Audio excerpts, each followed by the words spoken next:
Hi there, and welcome to this video series, which is going to focus on email marketing, MailChimp, and how you can use it to grow the revenue for your hospitality business. My name's Rowan Adams, and I've been asked by Mark to put together this video series to give you a real good handle on all the things that you can do with MailChimp, and not just the theory, the actual practice video walkthrough, so you can see exactly how you can set up your email account effectively and use MailChimp to actually grow your business and send automated emails, create landing pages, all the good stuff that you know you're able to do but may not have actually got around to doing yet. So just to give you a bit of background, I basically have been working with MailChimp for the last 11 years. My business, which is called Chimpanswers, is focused specifically on helping people do MailChimp the right way, really get into MailChimp and actually get some results from it. I've also been a marketer pretty much my entire life, so that means that we're not just talking about being a geek here and being technical and understanding stuff. Everything that I do is focused on real world situations and helping people grow their businesses. So this isn't going to be a geek out, this isn't going to be a tech fest, this is going to be good advice that you can use to actually translate email marketing into extra revenue for what you're doing. So basically this video is just a quick introduction. The next video in the series is going to basically be a beginner's guide to email marketing. So there's going to be a little bit of theory, a little bit about MailChimp, and then a little bit about actually setting up a MailChimp account from scratch. So if you've got a MailChimp account, watch the first bit certainly. The second bit may not be as relevant for you, but I'd certainly recommend you still watch it because it's going to have some useful tips and hints that you may not have picked up that would be worthwhile paying attention to. The video after that is going to focus on automation and segmentation. So what we're going to be talking about there is how we actually can split our database down into our specific marketplaces, the various avatars that we use to communicate, and then how we can actually use automation to send emails automatically without us having to do anything, which obviously is what we all would love to do. So we're going to cover that. The video after that is going to focus on data capture and forms, landing pages. So basically the things that are outside of MailChimp in a lot of instances that we still need to get the information from those systems into MailChimp so that we can use them for our email marketing.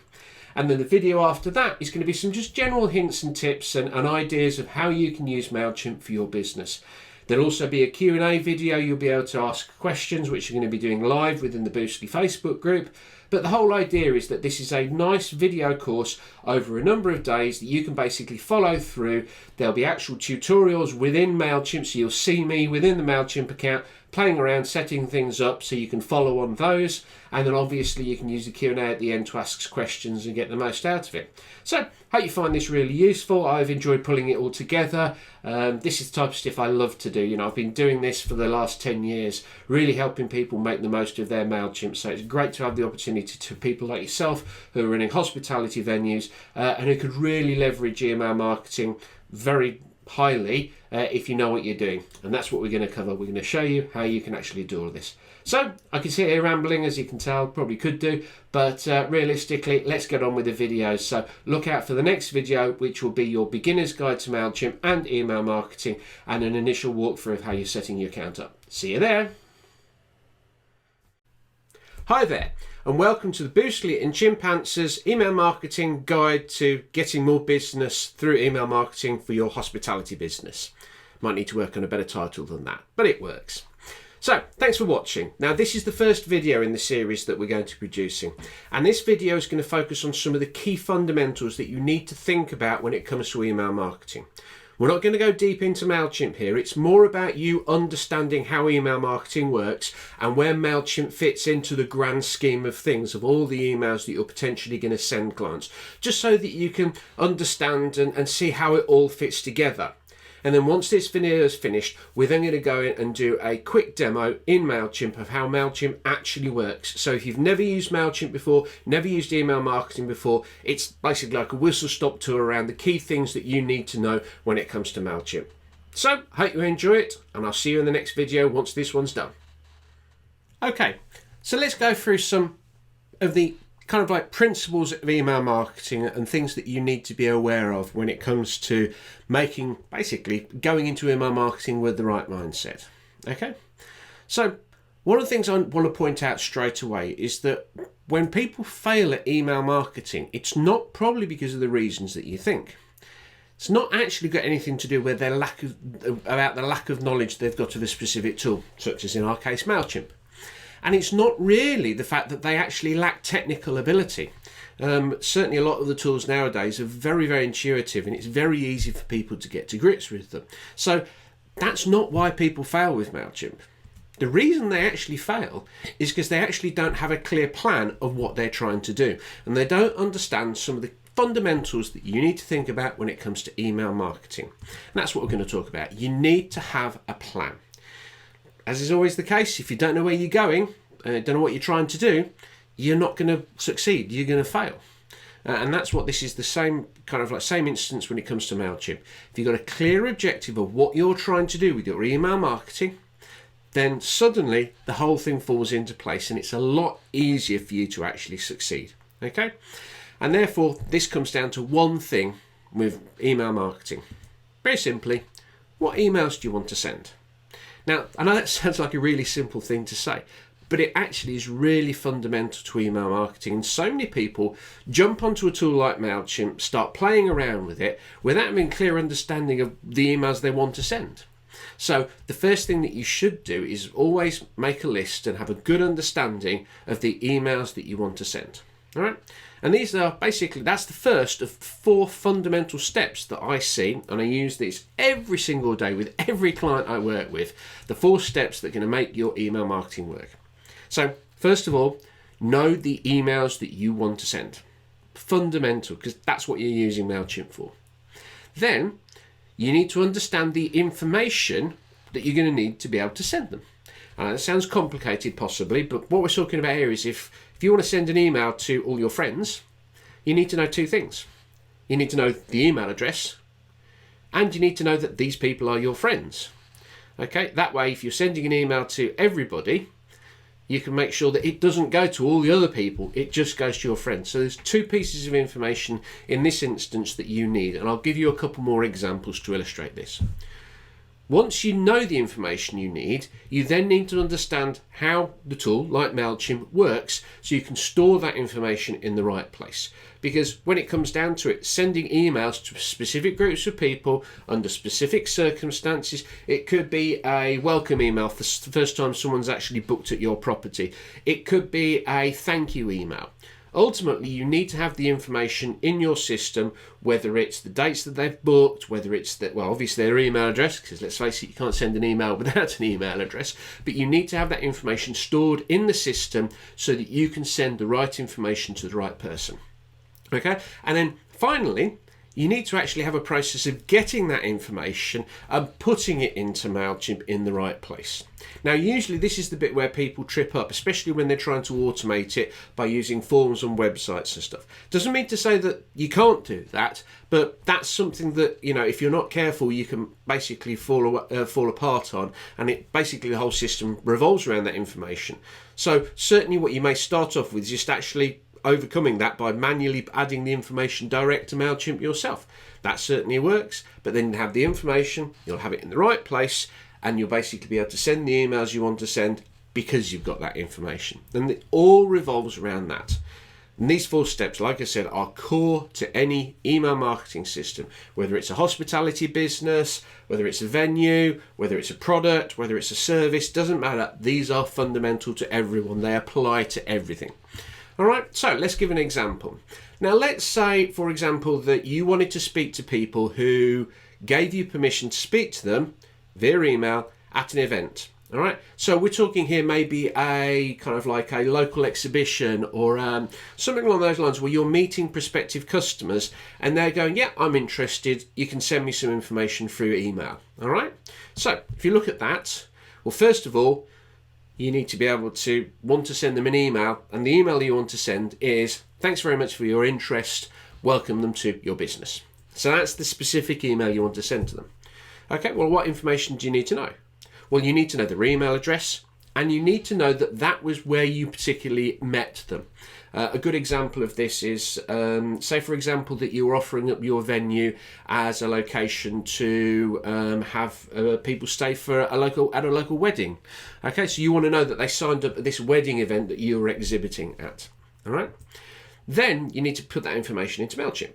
You need to put their email address into MailChimp, but you need a way of identifying or categorizing or essentially tagging those people that this is the event that you met them at. And then how do you get the information into the system? Well, you can use a standard manual form, or you can just keep track of it. And then when you get back to the office, you can start typing the information manually. Or if you're a bit clever, there are tablet forms that you can use, so you can put them onto an iPad and capture information directly. But ultimately, those are the 4 steps. You get the information, you put it into MailChimp, therefore MailChimp's got the right stuff, and you can send the email that you want to send. Let's give another example, okay, because this is quite fundamental. I just want to make sure that you understand this, all right? So let's say someone arrives on your website and actually is interested in booking, but they're not quite ready to put the money up, okay? So what they do want to do is get onto your mailing list, potentially get some special offers. Maybe you've got a introductory guide that you can send to people about the area that your venue is in, so that they can get to know the local area, and obviously that's going to be another incentive for them to potentially come and stay with you. Because certainly if they're a tourist, that gives them some great information that they can go and visit, and another reason why you're caring about them by giving them this information. So they want to fill a form out on your website, and you want to be able to send them a little PDF or a little guide that will make their potential attendance more likely, shall we say. So it's a fairly common standard thing. All right, so what information do we need? Well, obviously we want to send the email, and the email is a delivery email that's going to send this PDF to them, okay, this guide that they've got, this document. All right. So what information do you need? Well, you need to know their email address. Again, that's almost a given in all of these. But you also need to know that the form that they filled in, the way they got your information, or the way you got their information, was specific about this guide. If you use the previous example, you don't want to necessarily send this guide to the people that you met at the event, because you didn't talk about the guide at the event. Whereas if they filled this form out on your website, then you can send this information to them. All right. How do we store it? Well, again, you want to store the email address in MailChimp, and you also need some form of tag or way of identifying those people who complete the form, which therefore means that you've got to get the information into MailChimp. So a form that automatically tags email addresses when it pushes the data into MailChimp, that would be the type of thing. Now, don't get bogged down in the technicalities at the moment of how tags and forms and other bits and pieces work. That's a separate video. In this one, I just want you to understand that these are the 4 fundamental steps. All right, you want to send an email to someone, because that's what you're using MailChimp for. What information do you need? Where are you going to put it in your tool, in MailChimp, and how are you going to get it there? All right. And once you've answered those 4 questions, you can send that email. You're technically able to do that, but you've got to ask those 4 questions. All right. And this is the same for every email that you send. It could be a welcome email that you send to anyone who books. Like I said, it could be after they've attended, after they've visited you and stayed with you. It could be someone who visited a year ago and you want to send them an email. Ask yourself, what email do you want to send? But just as importantly, what information do I need to be able to send that email? And that all basically fits everything together. So just remember the emails that you want to send, the data that you need to send those emails, how you're going to store it, specifically in the tool that you're using, in our case MailChimp, and how you're going to capture that information and push the information into MailChimp in the appropriate way. If you remember this, your email marketing is going to work much more effectively than playing around with it and not really having a clear understanding of what you're trying to do.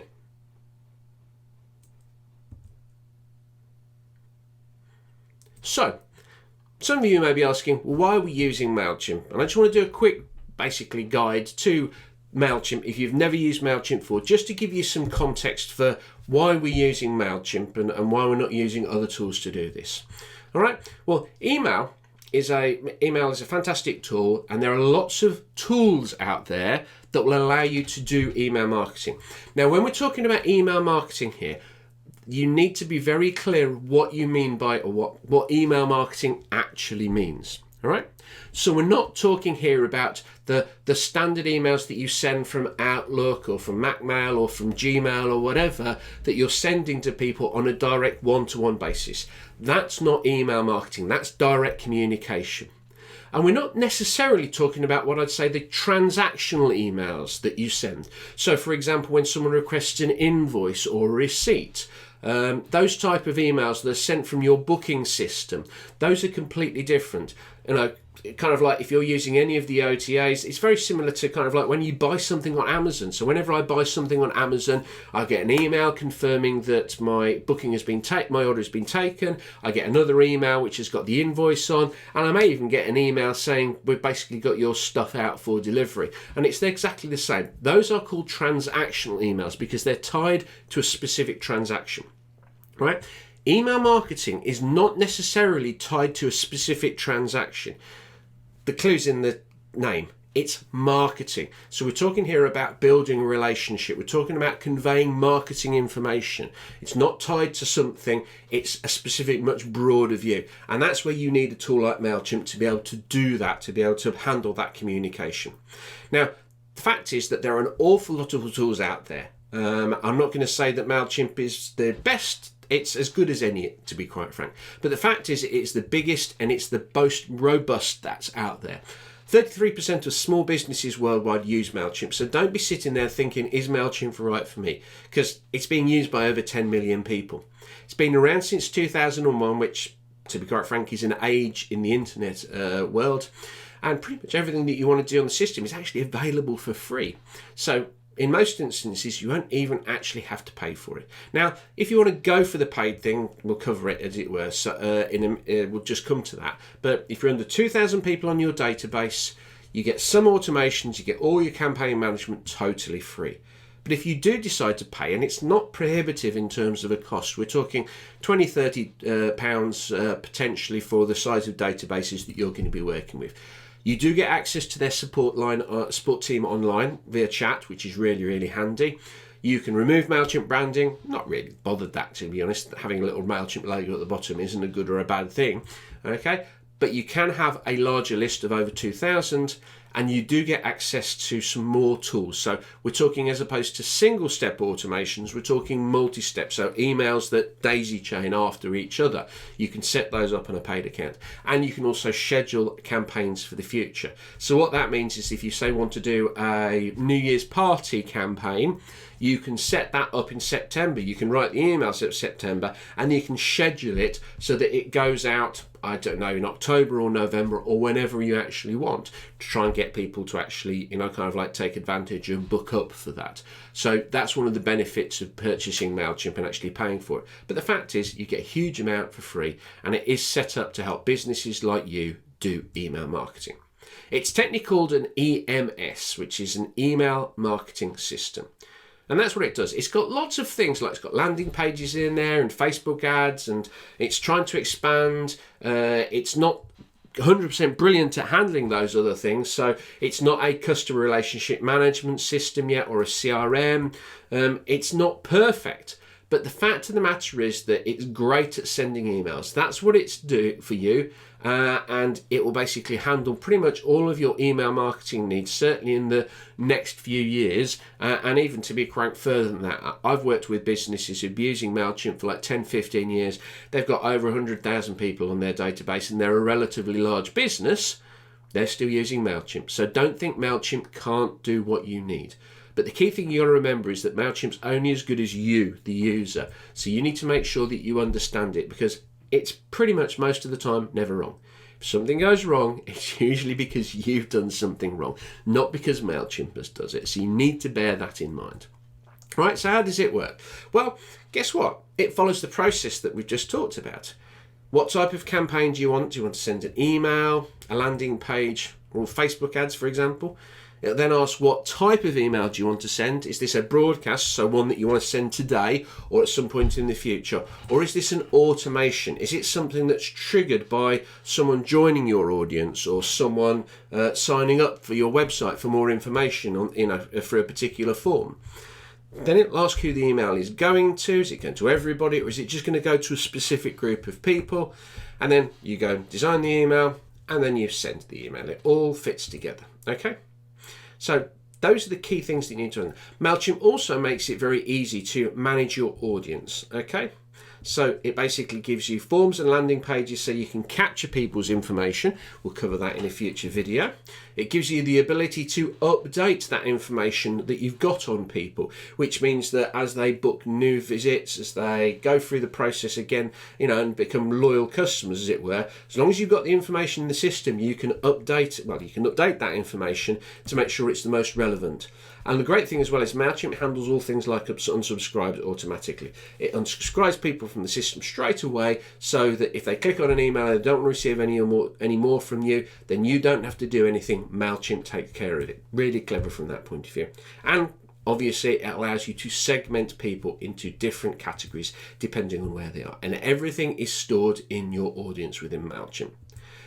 It also makes it easy to design emails. Now, I know that's something that Mark is quite keen on when it comes to the emails, the templates that he's given, and I agree completely. The more time you spend worrying about what your email is going to look like, the less time that you're actually spending on what's in the email. And what's in the email is what actually matters.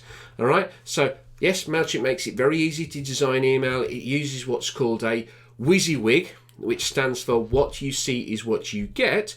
Allows you to create that kind of like a WYSIWYG system, so you can basically type something in and you'll see what the email looks like, which makes it really, really good. It gives you loads of templates to play around with it, but to be quite frank, even you want to upload new ones or repeat ones you've done before, don't worry too much about what the email looks like.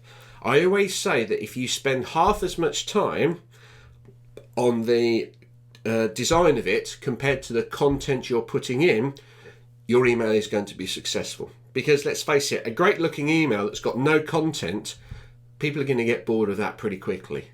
An email that looks fine but has got lots of really good content, well, that's a completely different matter. People are going to read that, so you need to make sure that you're focusing on what you're putting into the emails. And MailChimp also gives you lots of information on the reporting side. It allows you to understand what really is happening in your email. So who's opened it, who's clicked on a link, where they clicked on the email, what they viewed the email on. Did they view it on a mobile phone or a tablet or a computer? And this allows you to improve your understanding and make better emails, which obviously is what it's all about. The fact of the matter is that MailChimp does what it does very well. Okay? For 99% of small businesses like yours, MailChimp does the job.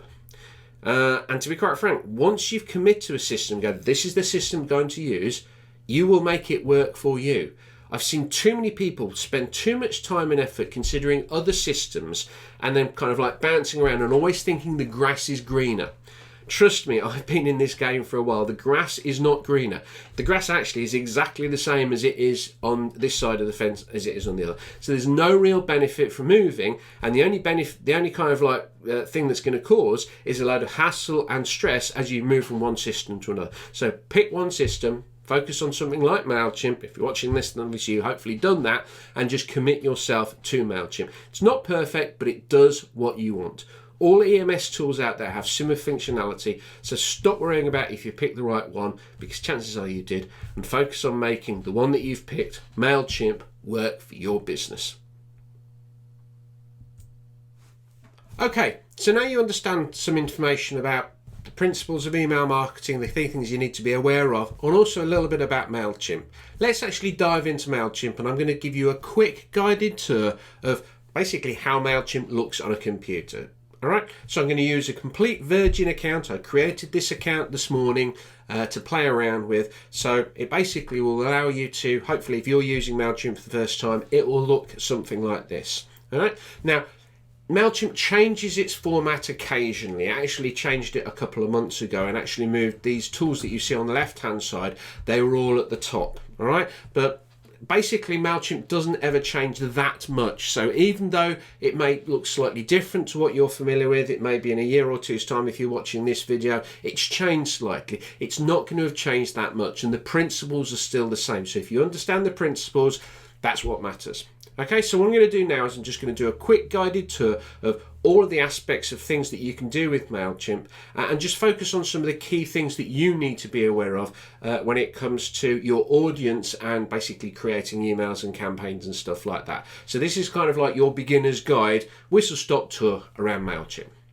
Right, so On your main homepage, you'll basically see everything that you've got on this screen. You'll have this menu down the left-hand side, and then the bottom, you'll basically have your account settings. So if you click the little logo in the bottom left, which just happens to be with me because I've got my image uploaded, it may not have yours if you haven't done, but basically if you load it up and you click on account, account is where all of your account settings are. So this is where you can change the name of the account. So if you go to settings, you go to details, you can change the actual name of the account, you can change the default. So at the moment I've got the American time frame of month, day, year. So I'm just going to change that to day, month, year.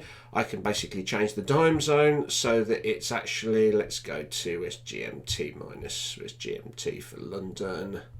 There it is, there we go. So I've got that, and I can change the currency format if I wanted to get rid of the comma and however the format there.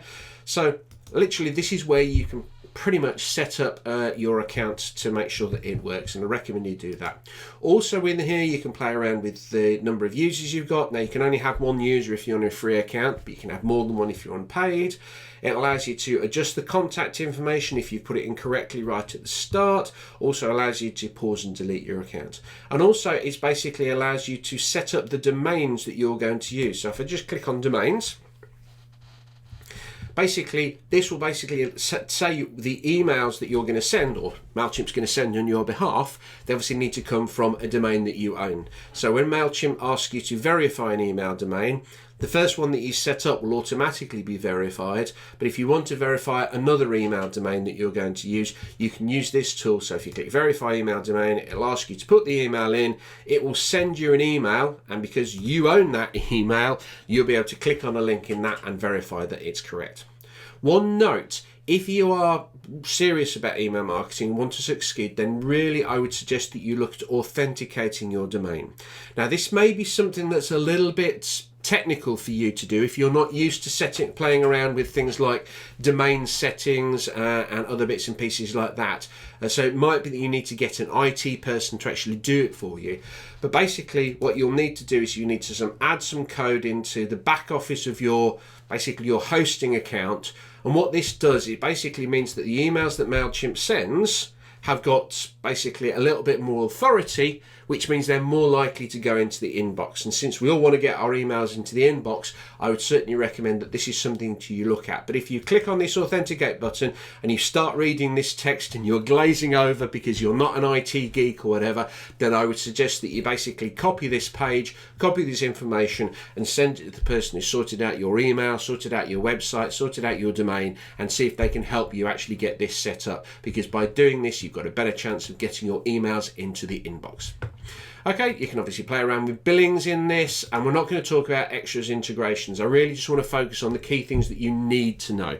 Some of these things you might need to know further down the track, but for certainly what we're going to be talking about now, there's no need to go into it. Okay, so what I'm going to do is going to click on the big Freddy on the top left, just for reference if you didn't know, that is Freddy, MailChimp Freddy, as it were. And now we're going to go and look at the various bits and pieces. And I'm going to go basically from bottom to top, because I'm going to cover off things that basically MailChimp gives you, but we're not going to talk about today. So first of all, we've got the search function, which allows you to search databases for campaigns or for individuals. There are better ways of doing that within the audience function. Integrations, we're not going to talk about that, but that's basically where you can connect up other tools to MailChimp. Content studios, where all your images are stored. So obviously when you're going to be sending campaigns, potentially your images are going to be stored in there. Website is where MailChimp allows you to build a very basic website. Now, I'm not going to say to you that you should do this. The chances are you've probably got your own website, which you may have built on WordPress or elsewhere. There's nothing wrong with that. In fact, that's the right thing to do. MailChimp's websites are very, very basic, shall we say. They're not really built and designed for use by proper businesses. They're more offering people who haven't got a website at the moment a step on the ladder. So they're quite basic and fundamental, and probably something you don't need to worry about. So we're not going to cover those today.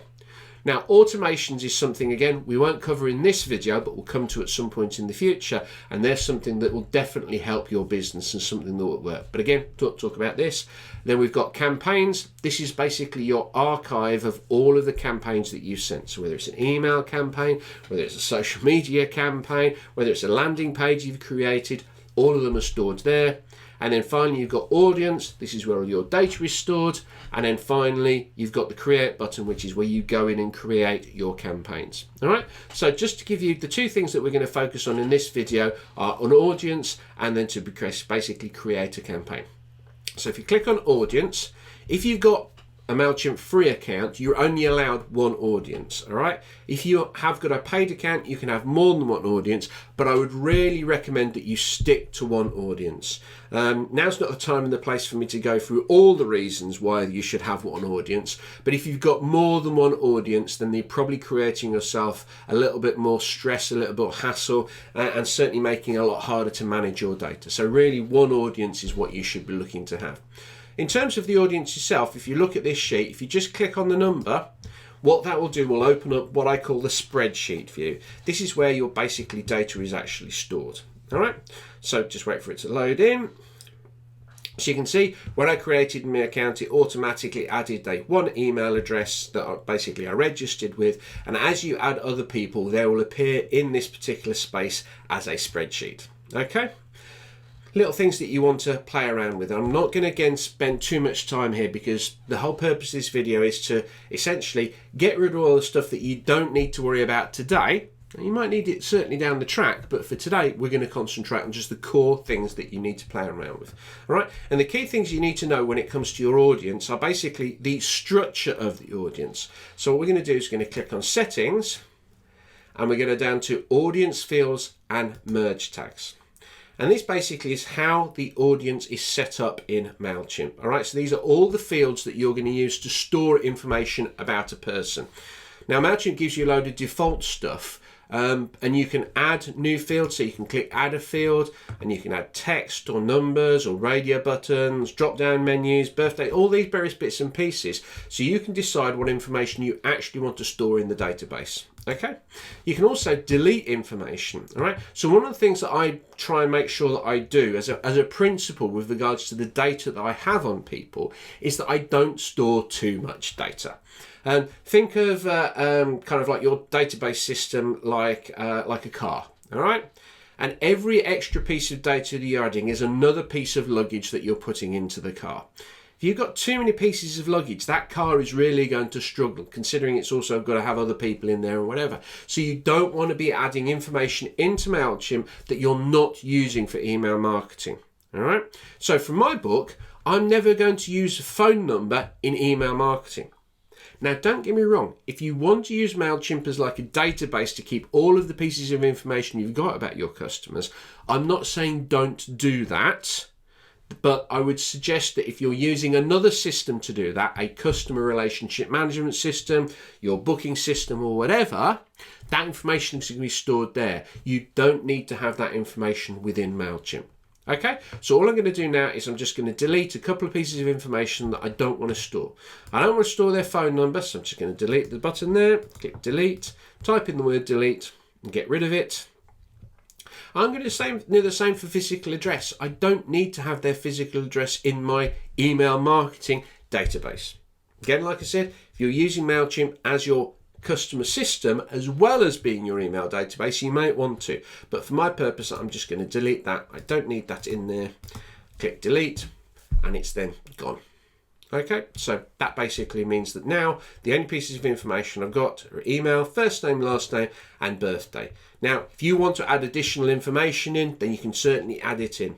But the key thing you need to remember about fields is that the fields are like the vertical columns in a spreadsheet. And fields are used to have information about a specific individual.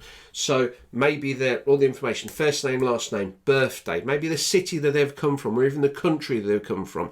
Are they local or are they overseas? It's information that's specific about them. All right. This is not information that you use to categorize them, as it were. That's held differently, and I'll come to that basically straight away. So I'm just going to save the changes here. So what we've got now is if we go back to the spreadsheet screen, so just click on the number again, you'll see the spreadsheet screen appear. Come on MailChimp. And there we go. And you see now that I've got rid of the other information. Okay.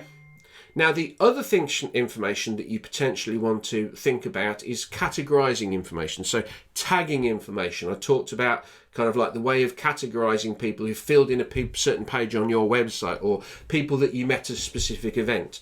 Now, MailChimp's got two ways of doing this. Okay. Now, the way that I prefer is to use tags. All right. And you'll see tags over here on the left hand side. But MailChimp also has something called groups. All right. Now, again, I don't want to spend a lot of time talking about the difference between tags and groups, because to be quite frank, they're very similar, but there's kind of like there's a couple of reasons why you won't want to use tags or groups. But for the purposes of today, we're not going to talk about groups. We're just going to focus on tags, because tags allow you to tag people, and you can have unlimited tags for these people. So you can tag people, all the people who have filled out a specific form on your website, all the people that you met at a specific event, all of the people who came to your Christmas event, came like had a Christmas booking, as it were. So you can basically group these people together and use tags to be able to identify them. And that's the difference between tags and fields. Tags are to categorize people and group them together with others, whereas a field is specific about them. All right? So that's basically how you would structure your MailChimp account, using tags and using fields. Because remember, what is email marketing about? The emails that you want to send, the data that you need to send those emails, how are you going to store that information in MailChimp? So what we're talking about here is the storing of the information. And obviously the final step of all of that was to actually get the information into MailChimp in the first place. Now, there are a number of different ways that you can do this. In a subsequent video, I'm going to focus on things like forms that you can actually use. All right. But here, I'm going to talk about the two more basic ways that you can add information to MailChimp. And those are to add individual subscribers and to import contacts. All right, so if you want to add individual subscribers to your database, all you got to do is click Add Contacts, click Add a Subscriber, wait for MailChimp to catch up, and then just put the information directly in. So I'm going to put in data test 1 at chimpanswers.com. First name Peter, second name Smith. Put their birthday in, their month is 06 and the date is the 27th. And it allows me to actually tag these people. Now, one of the principles I've got is that whenever I add someone to the database, I always like to apply a tag so that I know that I added them directly. All right, so I'm going to click here. I'm going to basically just type in direct addition. So that way I know that this is the way that I've added this information to the system. So basically they're going to be tagged as direct addition. You only want to add people who've given you permission to email them, or customers. Those are the only people from a GDPR point of view that you can add to your database. So yes, this person has given a permission, and I always tick the update button, because that basically means if this person's already on the system, it's just going to update their record. So again, just click the update. Trust me, it's the simplest and easiest thing to do. Click subscribe. They've now been added to your system, and it gives you an option to add another person, as it were. But if I go back to the spreadsheet view, wait for it to load up, the spreadsheet view will show that this person has been added. It's got the information, the birthday, and it's got the tag of direct addition. Just something that you also know, MailChimp also gives you an indication of whether someone's actually are subscribed to your database. If they're unsubscribed, it will show here as unsubscribed. It will show the source information. So what was the first way that they got onto your system? So in here it says they're on admin ad. Contact rating is how engaged people are with your emails. And obviously we've just created this account. So basically people are starting at the flat 2 level. But as they start opening and engaging with your emails, they'll go up to 3, 4 and 5 stars. Those are the people who love your emails. If they've got 2 stars, they're basically not someone who is reading your emails at all. And then finally, you've got date added and last change, which is a great way of just sorting your database to try and find people who have basically most recently added to your database or have most recently been updated. All right, so that gives you the option of understanding what actually, gives you the understanding of what's in your database and how you can add people individually. Now, what you may also want to do is, instead of adding them individually one by one, you may have them in a spreadsheet and actually want to import them that way. So how do you do that? Well, basically you use Add Contacts and you click on Import Contacts. Okay. what you do is you then basically either upload a CSV or a text limited file, or literally just copy and paste from a spreadsheet. Okay, so what I'm going to do is I'm just going to open up a spreadsheet in the background, and I'm going to copy and paste the information into here.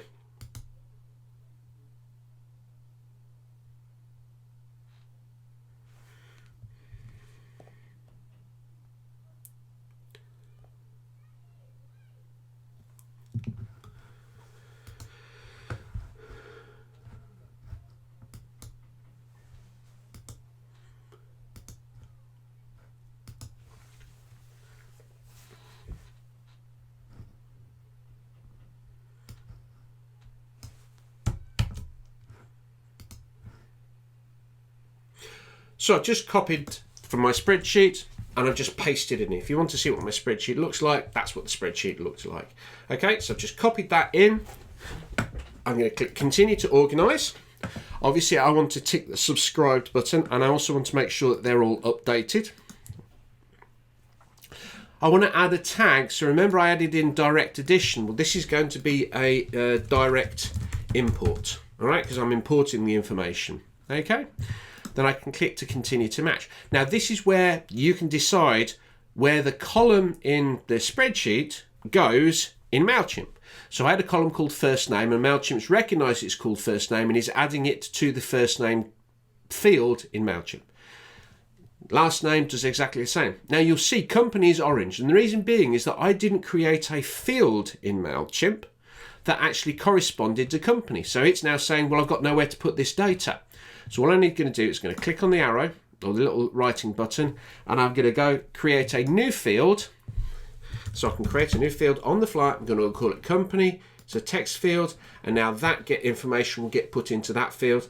And then obviously finally we've got email address. Click finalize import, gives me one last check, and I can then click complete import. Go and have a look at the view contacts, and all of the people that I've just added from that spreadsheet are now within the system. All right, and they're all being added to the system, as you can see here, all the details there, and you'll see that they've all been given the direct import tag, so that I know that that's how they were actually added to the system. All right, so now that we've got the data in, we can start using MailChimp to send emails. How do we do that? Well, we go to create, we go to email. We're going to do a regular campaign. So this is just an on-demand campaign that you want to send. And what I'm going to do is I'm going to call it regular, today's date 070121 introduction scheme. All right. Now, the reason I've done this is because you're going to send lots of mails in MailChimp. I always like to have a structure to how I describe them in MailChimp. So it means that I can find it. So this is, if this was an automated campaign, it would have auto from that point. I'd have the date that it was set up, as it were, so I can always keep track of the dates, and then a description of what actually is in the email. And once I've done that, I click begin, and it basically then takes me through to the email creation page. All right. Now, I'm not going to spend a lot of time going through design and stuff, but I want you to focus on the key things here. All right. First of all, who's it going to?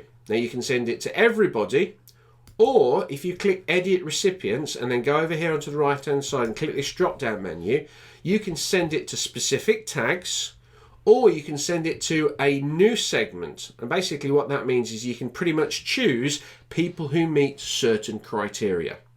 Now in this instance, I'm just going to add it to the people who I've imported. So I click that, click save, and now you'll see that it's going to 10 people. And if I click on that, because it shows it's a hyperlink, it'll open up and it will show all the people who are actually getting that email. Once I've done that, I need to check who it's from. Now, usually this will be defaulted in, all right? But what I would suggest is that if you are doing this, do it so that it comes from a person at a business. And the reason being is that this is the first email ever sent from you, and you just send it from your full name, so Robin or Robin Adams in my case. People may not know who that is because they haven't got a relationship with your business at the moment. So you want to make sure that you've got your business name in the emails kind of like from name. But you also want to make it personal because people react to people work with people. So you don't want to be sitting there and sending an email out to people who and they don't know that it's coming from a specific person. So I always want to make sure that it's coming from a person at a business. The email address is the email address that you've obviously got stored in the system. So I'm just going to click save there. Then you can set your subject line and your preview text. Subject line is really important because if you put a good subject line in, people are going to open the email. If you put a bad subject line in, they're not going to open the email. And let's face it, you want them to open the email. So you want to make sure you've got a good subject line. Now, certainly if you're creating templates and using the templates that Boostly has actually provided, then a lot of those have got subject lines set up and they're great subject lines. So make sure that if you're using those templates, use those subject lines. If not, try and make sure that the subject line is something that's people are going to want to learn more. Because the objective of the subject line is to get them to open the email. So you want to have some curiosity. You want to kind of like tease them about what's in the email and they'll want to actually open the email. Now the preview text is the text that appears underneath the subject line. So if you're looking at your mobile phone and looking at emails on the mobile phone, there's 2 lines of text underneath the subject line. That's what the preview text is. And again, you want something that is going to entice people, can interest people into what's actually going on in the email. All right, so we can actually have a look at subject lines. So close, you won't believe what we've got to tell you. And in preview text, our latest special offer is something you won't want to miss. So I've just put those in. Not suggesting you use those. Obviously, it's down to the email that you want to send, but you've got that. All right. And then finally, you've got content. Now, MailChimp has recently brought out the new builder, which, as you can see, is in beta. Now, it may be at some point in the future they start doing that all the time, but at the moment, I'm not comfortable and confident with it. And also, because it's in beta, there's always 1 or 2 things that you're not sure are going to work. So I'm just going to use the classic builder. I'm going to click select. I'm going to wait for MailChimp to kick in. I can then use a template. Now, if you've created a template before, brilliant. If you haven't, then here's a quick way to actually get things rolling. All right, click on this featured top left template. All the others, a lot of the others are actually got to upgrade to pay level to use. But just click on this one. And then what we're going to do is we're going to use this to create a simple template for your business. All right, now don't want to use the classic builder.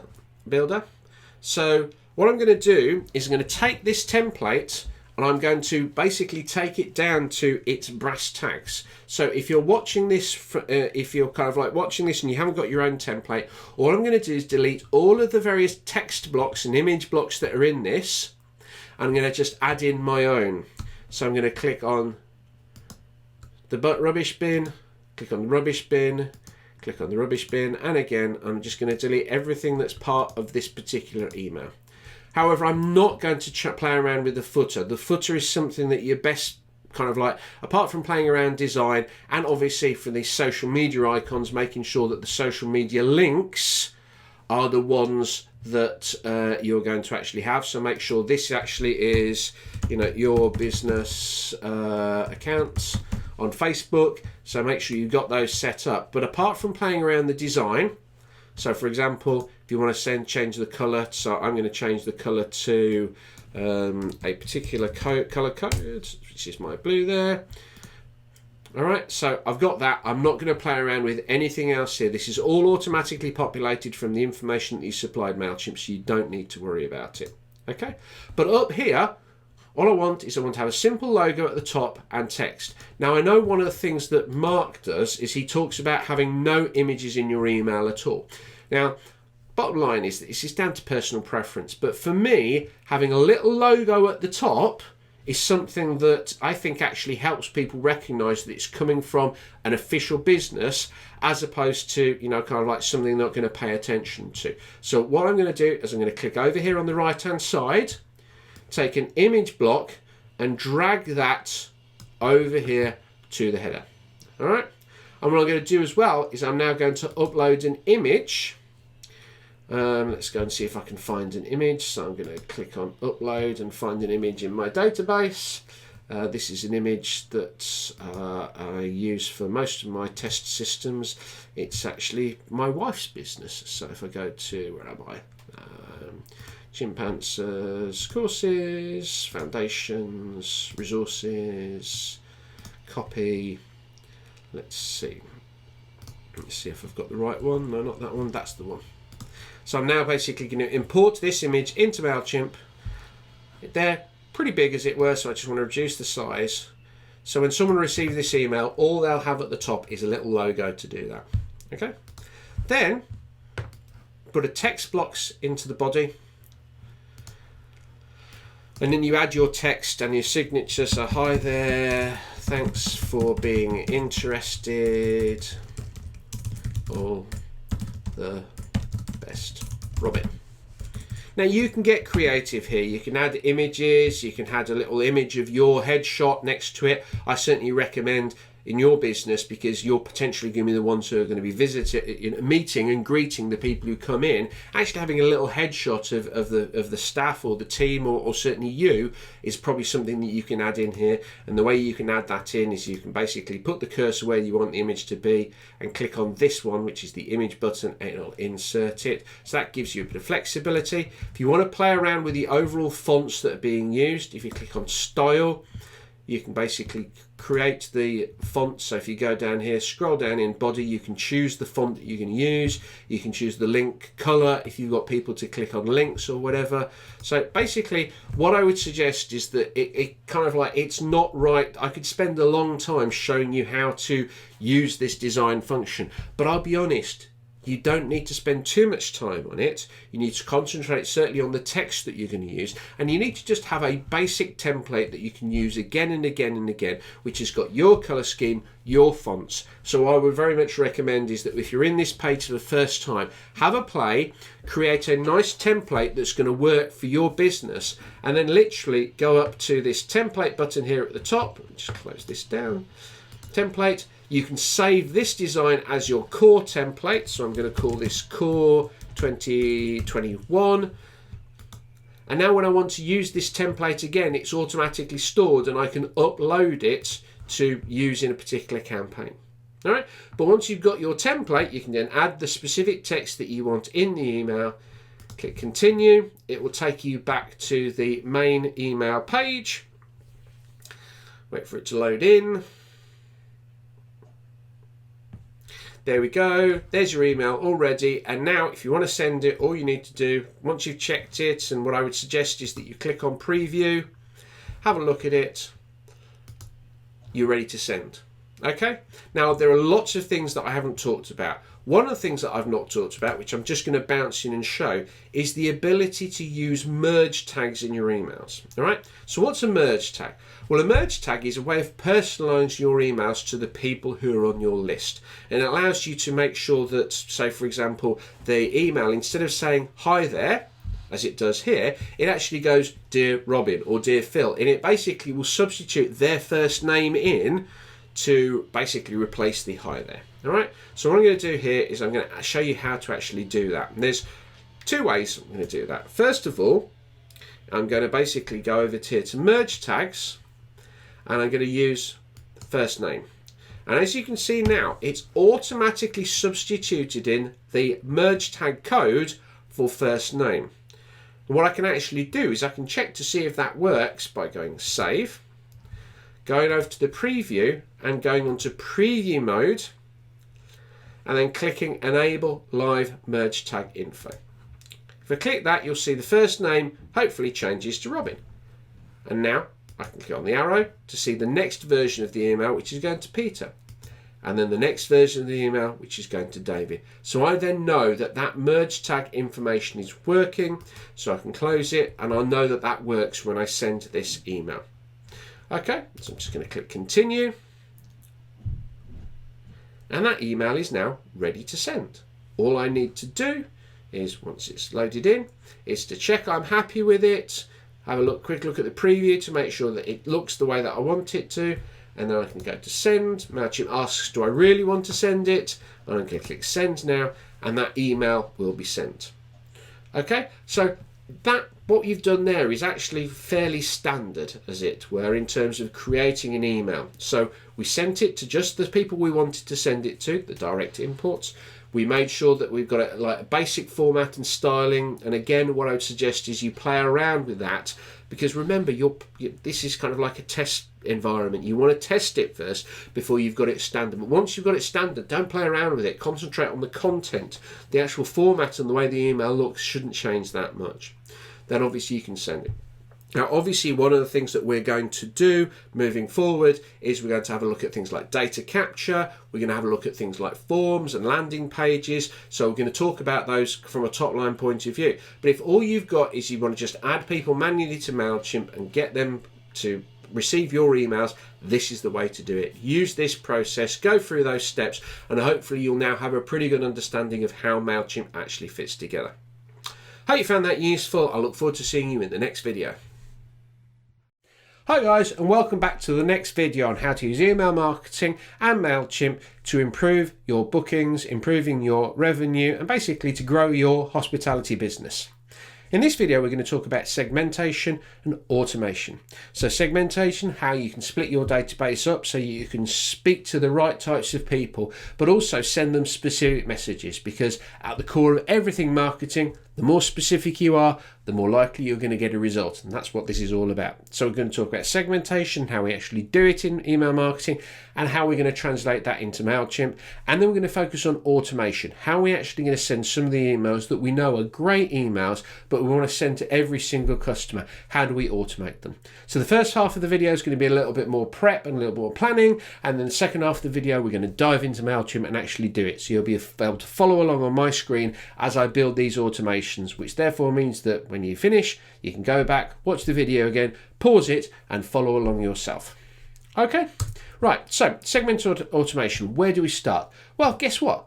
We're going to start with our plan. We're going to start with our favorite 4 steps. If you ever get lost with email marketing, always come back to these 4 steps, because if you cover these 4 steps, you'll be able to send the emails that you want to send. So, first of all, what emails do you actually want to send? Secondly, what information do you need to be able to send them? Because when it comes down to email marketing, we need data to be able to send emails. Thirdly, where are we storing that information in our system of choice? In other words, MailChimp. And then finally, how do we actually get the information into MailChimp? Always come back to these 4 statements. If you're not sure where you're going, they really will set you on the right path. So, with all that in mind, what emails do we actually want to send?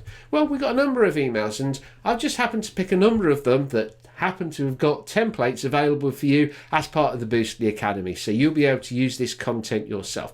So one email you want to send is to people who have expressed an interest. So not necessarily guests, but prospects who are interested in the property, some form of welcome email. How can you send that to them? You may want to send an email to guests who've recently visited, asking them to refer other people. You might want to send an email to guests who visited a while ago to actually remind them that, hey, you're still around and you'd love for them to come and visit you. And then finally, in the examples that we're focusing on, you want to be able to send an email to people who say filled out a competition form on a website or a landing page, and you want to be able to identify them and respond to them specifically. Okay, so with all that in mind, what data do we actually need to send those emails? Right, well, first of all, let's break it down. The first email to people who are interested in potentially staying with you. Well, we need their email address. We need to know that they've just signed up. And we also potentially can use their type. And when I say type, I mean, what type of customer are they? Are they a recreational customer or are they a business customer? We can obviously capture that and use that to make sure that the emails we send are more specific. The second email we want to send, an email to guests who have recently visited, asking them for referrals.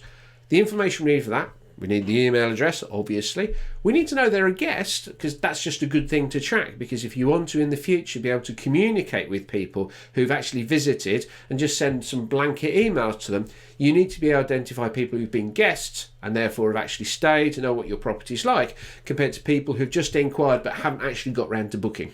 Okay, so for guests who've recently visited, you want to be able to track the fact they're a guest, but you also need to put a date in. Now, I've put date of departure. It depends on how you structure your system, how you've got it. But I would suggest the date of departure is a good date to track, because that's the point afterwards they're going to be kind of like potentially wanting to receive your stuff. If you do it on date of arrival, it's the date of arrival is going to be the same for someone who stays for 1 day or someone who stays for 14 days. So probably date of departure, a good thing to track, and certainly something that we can use for that email.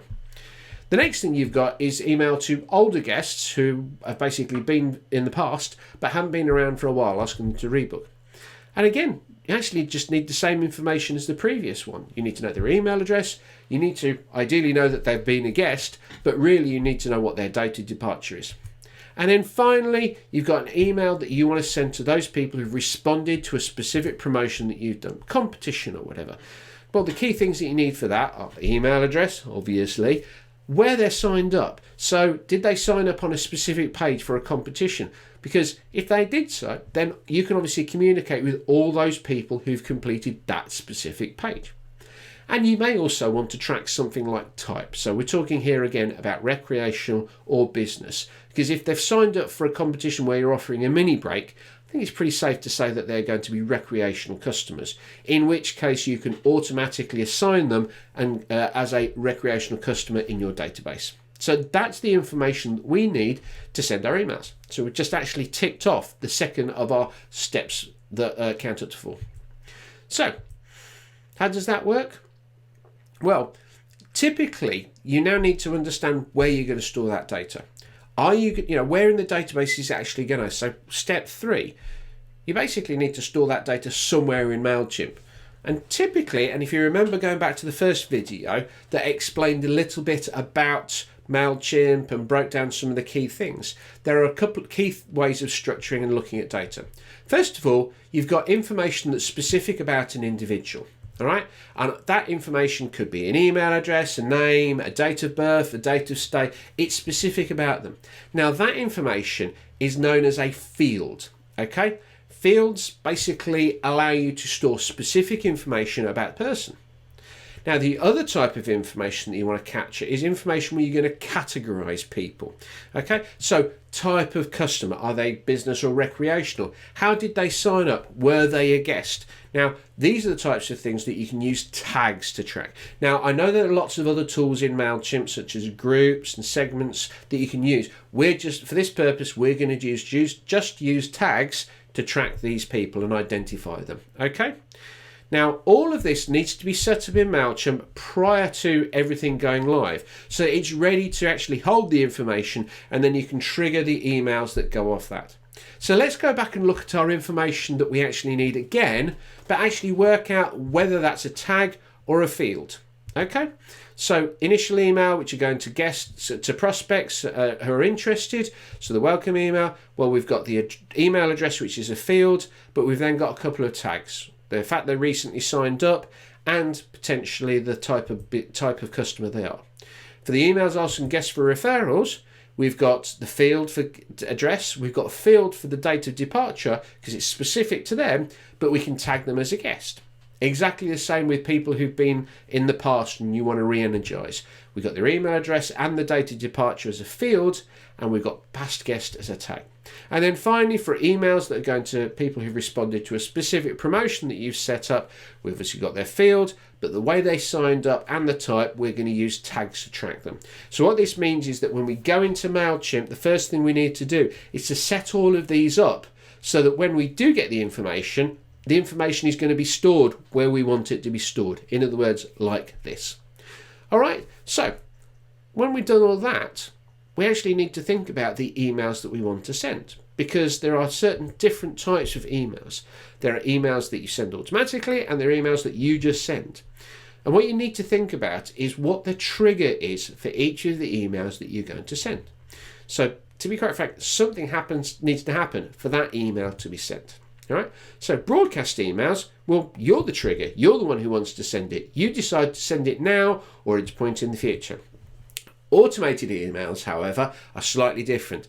This is where something changes in the database. So a new person is added, or a tag is added, or the date field changes. And all this, what this basically does is it causes an email to be sent. So the email just gets sent automatically without you having to do anything. All right. Now, as far as I'm concerned, any successful business out there uses email automation as a key part of their process. It saves them time, it saves them energy, and it will generate more sales, because remember, those emails that you think you need to send or you try to remember to send, you probably may forget them occasionally. Whereas if it's automated, it just happens, you don't even have to think about it. And the fact of the matter is that for the majority of businesses, most of the emails that you will send should and could be automated. So please remember that, we're not just, you don't want to be sitting there on MailChimp every week actually going in and sending emails. A lot of the emails that you should be sending from MailChimp should be automated. One other thing you need to bear in mind when it comes to the emails you want to send is that it may be that you only want certain automated emails to go to certain people. And that's where you need to use a condition to actually separate out whether it goes to everybody. A good example of that is, say, sending an email to someone who's new to your business, someone who's making an initial inquiry, who wants to learn a little bit more about you, the welcome sequence, as it were. Now, obviously, you can do a generic welcome sequence that goes to everybody, but you may decide that you want to send a welcome sequence just to recreational people and a separate welcome sequence to business customers. Well, if that's the case, then you can create a condition that says, please send this email to anyone who's new to my list, but only send it to people who are also tagged as being a recreational customer, or only to people who are tagged as being a business customer. It gives you a chance to actually put a little bit of a filter so that it really does go to the right people at the right time. So let's look at the emails that we've got and the triggers we're going to use to fire them off. Okay, so let's take our welcome email. So we've got the field and we've got the tags, as it were. And the trigger we actually want to use is when they sign up, or even when they actually sign up on a specific form. Condition, well, you could, like I've just gave in the previous example, we could actually send it to business customers or recreational customers. For our guests who are asking for referrals, what's the data we want? We obviously want the email address, potentially guest, and certainly the date of departure. But the trigger is actually the time after departure. So the trigger is send this email maybe 7 or 14 days after the departure date. And we don't really need to put a condition on that unless we really want to. Then you can send an email to people who've been around and used you for a little bit further of time ago. Awful English, I know. People who've been with you 6 months and haven't visited you since. How do you get them back? Well, you obviously want to know when they last visited, their date of departure, but you then set up a trigger that's actually sent, say, 6 months after that last date, and sends them an email at that point. And then finally, for those people who responded to a specific event, competition, or whatever that you've done, they've obviously signed up at a specific point, so we're going to capture where they've signed up, potentially a type, but obviously their email address. And then finally, the trigger was signing up through a specific location, or in our instance, when a tag is applied. So if they fill out a form, the form automatically tags them, and we use the tag being assigned to them as the trigger. And we might want to actually have kind of like a slightly different condition in terms of whether they're recreational or business, if we're tracking that, or some other way. So we can actually do a kind of like a number of different bits and pieces to actually put conditions in there. But realistically, probably the only trick we need to worry about is that they've signed up at a specific point, and we're going to use tags to trigger that from an automation point of view. So now we can actually answer the first 3 questions in our 4 questions. We can actually answer the question, what emails do we want to send? Because we've listed them out. We can actually answer what information do we need to send them, because again, we've listed them out. We can also indicate and look into the system as to how we're going to store that data. That's all now going to be set up. Once we've set it up, we know that we've got somewhere to put that data. And then the final question, how do we actually get the data there? Well, that's not something we're going to cover in this video. That's going to be the next video where we're going to focus on things like data capture and really drill into things like forms, landing pages, and how you test them, which is obviously just as important. Okay, so let's dive into MailChimp, set these up, and we're going to use the Boostly templates that are already available to actually populate the emails. So you'll see me using that as we go through the process. So let's go and have a look at MailChimp. Okay, so here we are back in MailChimp. Now what we're going to do in MailChimp for this segmentation and automation video is we're going to take all the information that we did previously in the slides and actually put it into MailChimp. So you'll be able to follow along and actually see how to set up these automations and how to set up the segmentation. Okay, so the first thing we want to do is we actually want to create the pots or the areas that we're going to store this information, which basically means we need to go into the audience and basically set up some tags and set up some data capture information for the fields. Okay, so let's go over to audience and we're in my main audience dashboard. So what I want to do first of all is create a couple of extra fields that we're going to store information in. So I'm going to go over to here, I'm going to click on settings, and then within settings I'm going to set up click on settings and go to audience fields and merge tags. And if you remember, this is how to set up the structure of your email account. Basically it will allow you to create some of those vertical columns like you would do in a spreadsheet. Okay, so what information do we want? All right, well, I'm happy to keep that as it is. We can use that if you want to add or take away other fields that you think are relevant that you're going to put about information in. Fantastic. All right, but the first thing I want to do is I want to add a new date field. And this is going to be something that I'm going to call departure date. Okay. The reason I'm doing departure date is because all the emails I want to send are actually going to be after they've gone, as it were. So it could be that if their arrival date is in here, but they're there for 2 weeks and you've got a trigger of sending it 2 weeks after the arrival date, well, they'll still be there. So that's why I'm setting this up as departure date. So what I'm going to do is put departure date into here. I'm going to change this to the UK format just because I am, and I'm going to put D date in here. All right, oops, didn't mean to do that. DAT. All right, that basically will, that's the merge tag mentioned previously in the previous video. If I want to embed this in the email somewhere, I can do. I'm not going to really probably do that, but it's a good practice to have that set up. And actually I'll do the same for company while I'm here. Click Save Changes, and that will now save the information that we actually need for them. All right, so is there any other information that we need? If you look at the 4 emails that we're doing a welcome email. Well, to be honest, that's going to be down to lots of tagging there.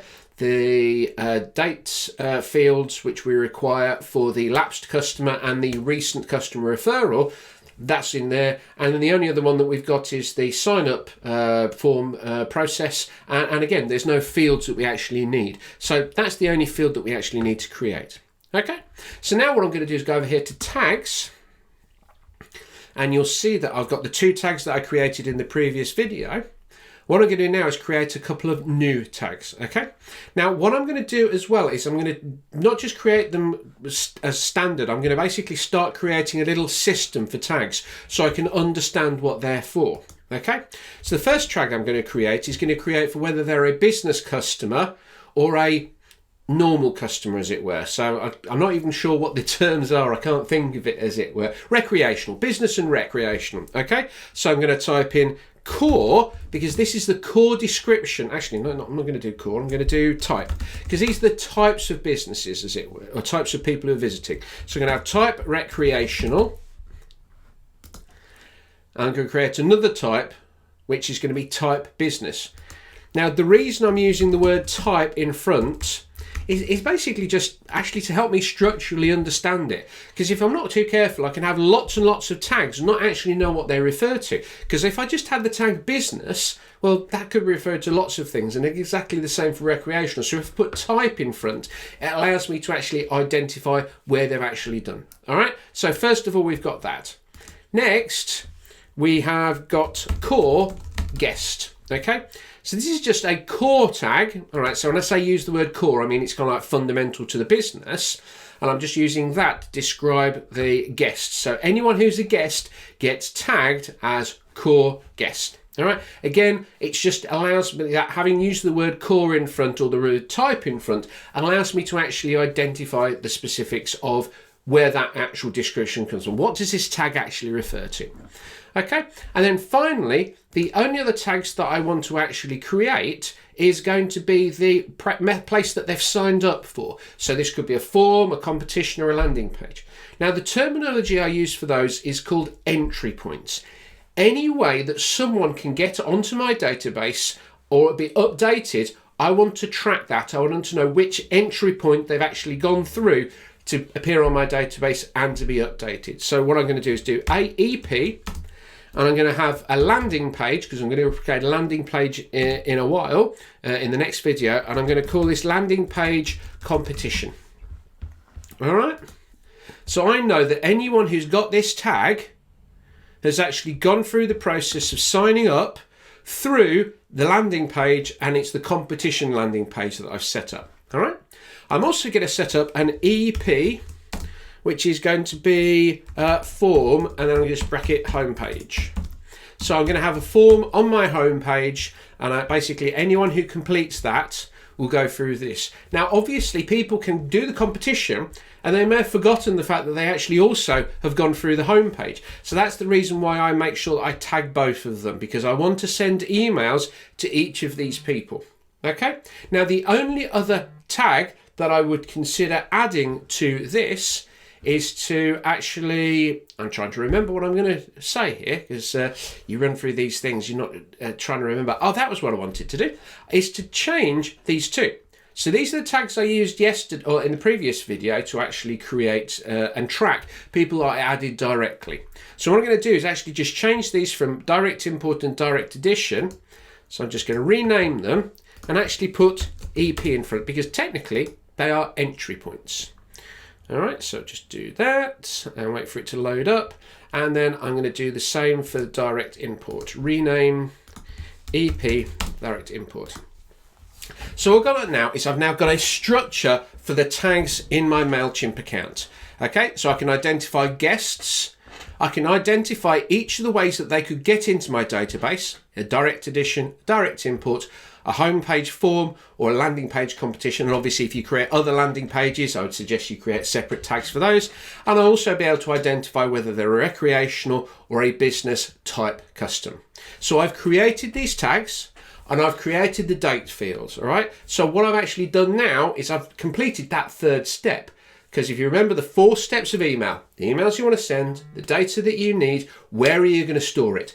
Well, I've now created the places that I'm going to store it. So what I can actually do now is actually, since I've got those set up, I can go in and actually create the emails. And that's what I'm actually going to do now. So, creating emails. So we need to go over to campaigns. I'm going to click on, this is where all the campaigns are stored. So obviously I sent a test campaign in the previous video just to check that it all worked. Like that. Right, so what I'm going to do now is I'm going to click create. I'm going to create a new email. So click on email. This is going to be an automated email. Okay. Now remember, this is where you can actually say, what is the trigger? Remember, we talked about triggers. In a standard broadcast email that you want to send to anyone, you are the trigger. However, if you want to set up an automated email, something needs to change in the database. All right. So let's start off with the two simple ones, and those are the date-based ones, because ultimately, as soon as the date is in there, that's the trigger, and then we can send afterwards. So what I need to do here is I need to go to date-based. And it says send a one-time message based on an individual date field like an appointment. That's basically what we need to do. So if you want to do any date-based automations, you can send it when they're added to the audience. You can obviously got annual recurring dates and happy birthdays. Technically, these two things are exactly the same. But then you've got your specific date. So this is what we want to use. So I'm going to click specific date. I need to give the campaign a name. All right. Now, before I do that, you'll see up here I've got single email and email series. Okay. Now, single email basically is a one-time email sent. An email series is a sequence of emails. Now, because of the way that MailChimp's set up, those of you who are on a paid account will be able to do series. but those of you who are on a free account will only be able to do single emails. Now don't worry, because if you do want to do a sequence, there's a way around it, and I'll show you how to do that. But for the purposes of this, we're obviously just going to create this one email. Then we need to create a campaign name. Now, like I said yesterday, I like to make sure that all of my campaigns have a structure in the way that they're named. That way that if I've got lots of different campaigns, I can find and understand what's going on. One of the things that you'll realize is over time, when you start off, because you've not got much data and you've not got many kind of like emails going out, you get a bit free in terms of, oh, I'll just name this, and that, whatever. After a while, after you've set up a number of them and you've got a number of different tags, suddenly you're thinking, oh crap, I should have actually set a structure up to them. So I'd really recommend that if you've not done so already, put a structure in the way that you name your emails. They'll be so much easier to find. So in this case, I'm going to call it auto, and I'm going to call it the tracking thing I'm going to do is I'm going to basically it's going to be a date-based automation. And this is going to be a referral request email. Okay? I've only got one audience, so tick that and then click begin. Wait for this to load up. And now I get to actually create the email itself. All right, so this is pretty standard if you're creating a one-step automation. These are the fields that you've got. So just to give you a quick navigation around, you can obviously change the overall settings. So you can change the fundamental. You can change this within each individual email if you wanted to, but you can set the default names. Obviously, we've got the name, all the other bits and pieces that you're familiar with, all the standard campaigns. I'm not going to change anything. Obviously, you set this up as a date, so it gives you the option of basically choosing the date field. Now, the only date field that we've got is the departure date, so we don't have to worry about it. But if you wanted to, if you had another date in there, you'd be able to change that. Then we get down to the email, all right? Hey, trigger. Remember, we talked about triggers. So we need to work out when are we going to send this particular email. And I want to actually send this email 7 days after their visit.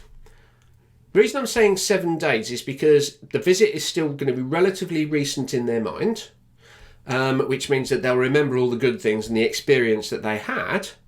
But it means that it's not going to be too long that they've forgotten you. So I think 7 days is good. Now you may find and you want to test this and actually find that 7 days is too short. You might want to move it to 14 days, or you might even want to move it to 3 days. But I'm just going to do 7 days. Schedule the email is going to be sent at 9 a.m. every time, so every day. So you can obviously change the date if you wanted to. Again, not going to worry about that. Now, do I want to filter this? Now, remember, we've got the ability to filter by segment or tag. So these are the conditions. This is where if we don't want this email to go to everybody. So, for example, if you only wanted this email to go to business customers, you'd add a condition. You'd choose his member is tagged, and I can now choose a particular tag. So if I only want it to go to business people, I could do that, click save segment, and now this would go to anyone who 7 days after they left, but was actually going to be talked to. It was going to be just going to the people who are business. And then if I wanted to, I could replicate this campaign and do another version, but it would only go to recreational people. Okay, but for the purpose of this, I'm not actually worried about setting a filter. So what I'm going to do is I'm going to cancel that filter. So unclick that, click save segment. And now it's going to go to everyone. Now I've also got the option of adding a post-send action. Now, again, this is kind of like stuff that if you want to have a play around with it, look at it. I'm not going to worry about it, and I'd suggest that if you're just following this and going through the steps, don't worry about it. You don't need to. As you can see here, I've got to upgrade if I want to add emails, so I'm not going to worry too much about that. But now I can actually go in and design the email. Now, this is where you've got the advantage of actually using the templates that you've created previously. So you don't have to be creating this email from scratch. You've already got it sorted out. So I'm going to wait for this to load up. So, name the email. Well, actually, it's not 2 weeks before the event. It's actually going to, and again, I'm tracking this. This is going to be a auto date-based referral request. And if I'm going to do, it may be that I do a number of these emails. So I always like to kind of like put, if it's the first one, referral request number 1. and you put your email subject, the preview, all the bits and pieces. Now, in this instance, if I'm not mistaken, let's go back to the Boostly Academy. I'm going to get people reinterested. Oh, I've done the wrong one actually. Here we go. Template you can send to past guests. Okay, so this basically is the template that you're going to use to ask for a referral. So all you need to do now is to start copying and pasting this in. So the subject line it goes is, do you know anyone? So I'm going to copy that. I'm going to paste that into the subject line. Now the preview text, now because Mark set these up before previews actually were available in MailChimp, it hasn't kind of like got any, kind of like specific information that you can pop in, but you can obviously come up with and populate something there. I'm not going to worry about it. Name, as we've said, you want to have the name and then you want to have the business as it were. Click next. Click save templates, and there's the template that we created in the previous video. So again, we've saved ourselves a little bit of time. Waiting for this to load up.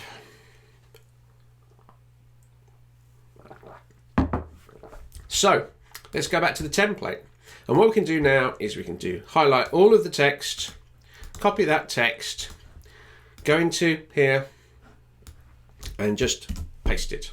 Okay, so all of the text there is set up. So all you've got to do now is go create the merge tags. So first of all, you want to do hi, let's go to merge tag, first name, comma. So that will automatically personalize it. Okay, now the second thing that you've got here is you've got an insert personal message. Now, if you're sending this on a kind of like demand basis, so you're doing this just from what you're doing, then obviously you can put something in there.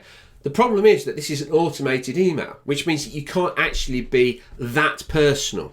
So again, you might want to test it. You want to set up some automated emails, but you obviously can also send individual personal emails to people. And certainly if you've got the time to do it, that's definitely going to be better. And the reason being, it's more specific. The more specific you are, the better success you're going to have with your emails. So I'm actually going to just delete that for the purposes of this email. So let's go through. I'm writing to ask you a quick question. Do you know anyone who'd be interested? Blah, blah, blah, blah, blah. If you have a few dates coming back in our calendar and then obviously you put your business name. So I'm going to put Chimpanswers as the name of my store. Either forward this email to our booking calendar. And obviously what you can do is you've got a booking calendar link, so you can put that in. The way you do that is to highlight the text, you go up here and you click on this little link icon, this kind of like chain link as it were. Click on there and you can type in your web address and get rid of that. Or they can reply, and you basically set this up so this will come from your email, so it'll go through. Then obviously you scroll down, there's a couple of bits and pieces, you put your telephone number in there. So it's my email, telephone number, or we can check availability and see if your favourites, obviously depending on what they were living at, with their room, cottage, apartment. So I'm going to put room, bully back. Thanks for signing off, Robin, Chimpanswers.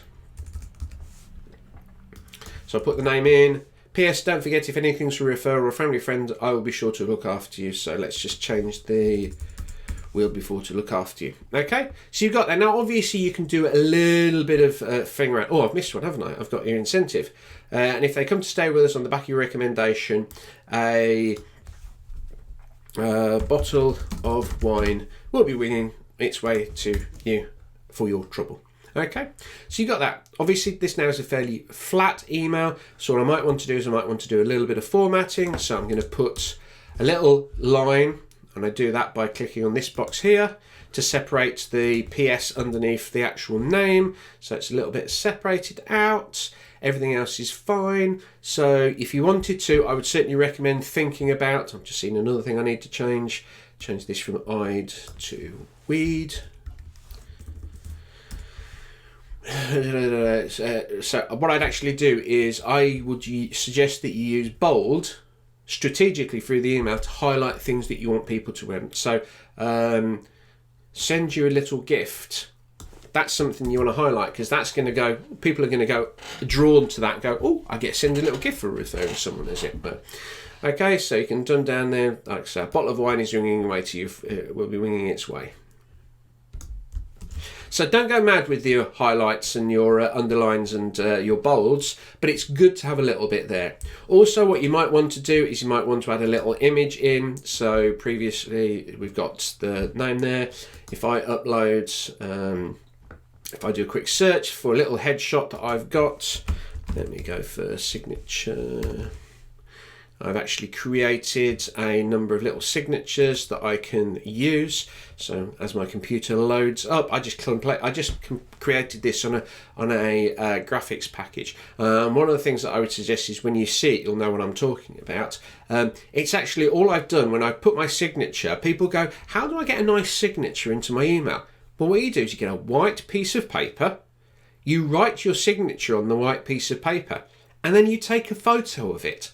And if your email background is white, and I would certainly recommend that having a white background works, it gives you the ability to basically use and have a nice thing. So I'm just going to use a nice signature. So let me just go and see if I can find my, where am I going? So we're going to get media, Chimpanswers, email signatures, RA signature, that's not the one I want. Signature block 1, is that it? There we go, that's the one I want to use. So all I did with this was I created had a little headshot which I created and put in, and I've also put a signature of a handwritten Robin. And like I said, all I did for that Robin is wrote that on a piece of paper and took a phone number and basically took a photo of it and then basically edited it. So I can now bring that in. Thanks for reading, Robin Adams, Chimp answers. And there we go. We've got a nice little email that's ready to send. It's got a brand logo at the top. And actually, it's a bit too much space there. So I'm going to use this to actually reduce the padding at the top so it works a little bit better. So we've got that logo. So people, when they open up it, they know it's coming from you as opposed to anyone else. They've got all the information in there. Everything's set up. So I can now click save and close. Obviously, if I wanted to, I could click test I could go to preview mode. And I could click here to make sure that it looked good for the individual named people that I've got. That looks all fine. Click save and continue. And now that email is ready to send. So all I need to do now, everything's set up. It's going to say 7 days after departure date. It's date-based referral request. Click next.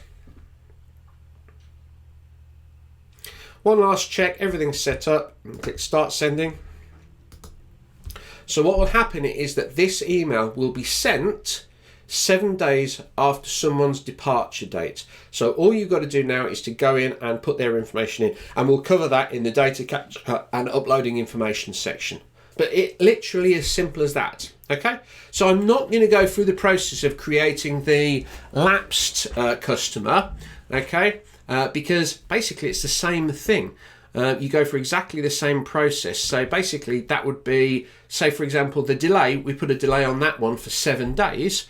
Well, in the lapsed one, we put a delay on for, kind of like 6 months or however, 200 days as it were, however long you feel is appropriate. Now, again, if we go to templates and we go to templates to get people re-interested in your business, they have got a number of emails already set up for you. So, hi, we're sorry, surely you've forgotten, sorry about this. Here, it's been a long time since we've spoken to you, and obviously build this. So you can obviously bring this in, all right? Now, the one thing that you'll notice here is that they've actually got a number of emails. So it's not just day 1, yeah? You've also got day 2 and day 3. And day 4. So this is opposed to being just one email, is a sequence of emails. Now, we were talking previously about the fact on a free account you can't actually sequence those emails. Well, you can. What you do is you just create 4 individual automations and the trigger date is just set slightly differently. Okay, so what do I mean there? Right, well, in this instance, say for example you want to send the first email 200 days after they've been and visited. So what you do is you obviously go into MailChimp, you create your automation just like I've done, and you set the trigger to be departure date and to be sent 200 days after the departure date. Brilliant.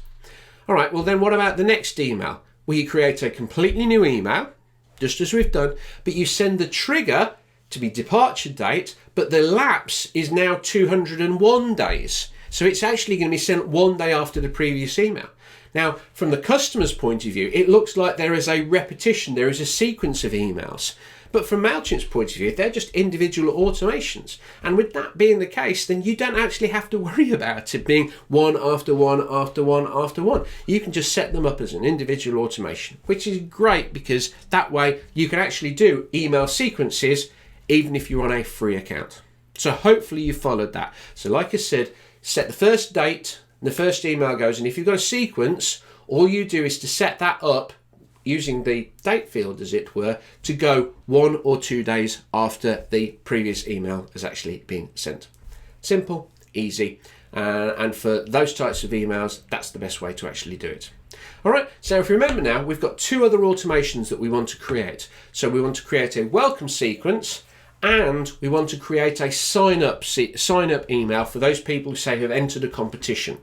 All right, so what we're going to do is we're going to go over to our automations, or the create button, and we're going to create the email that's going to be sent to people who have signed up through the competition. Okay, so again, campaign name, we want to call it auto.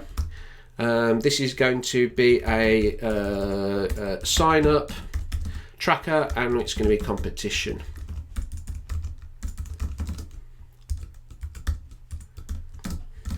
Thanks for entering. It's regular. Oops, sorry, should have done that. Should have got ahead of myself there. I need to make sure it's an automated email. So I made a bit of a boob there, but fortunately it's easily recoverable. So automated. So what's the trigger going to be? Well, the trigger is going to be a tag being applied. So basically, when they complete the form to enter the competition, and they're going to do this on a landing page, which we're going to create in the next video, we're going to assign a tag, which is entry point landing page competition. Remember, that was one that we created when we were creating the tags. What we need to do now is whenever that tag is applied, we know someone has filled that form out. Therefore, we can send this email. So I'm going to click here. Email subscribers when they're tagged. It's going to be auto sign up competition. I can't type. Competition, and then it's thanks for registering. Click begin, and then we go back and it will create our standard automation, one single automation page, and all we'll need to do is just to change the trigger to meet our criteria. So the trigger here says trigger is 1 day after a tag is added to the contact. Please select a tag. All right, so if we click edit, the first thing we want to do is actually change this from 1 day. And the reason being is that, well, why would you want to wait? Someone has just completed the form. You need to go back to them straight away. So I want this email to go immediately when someone fills out that form. The tag, well, we've actually got the tag already set up. So when someone completes the competition page, the landing page, they'll get this tag and that will trigger this particular email to be sent. So I can now click update trigger. And now that is going to be sent every day to all the people who complete this particular competition. And all we then need to do is just go in and design the email. So this isn't one that Mark's actually given us a template for. If you try and persuade him, he might add it into what you've got. But simply email subject, they've done something. So say, thanks for entering our mini break competition. Again, you can put something into there. You can change this to Chimp answers. Click next. It'll ask me to create a template or select a template. And again, because we've set up our little branded template, already set up, double click on that to load that up.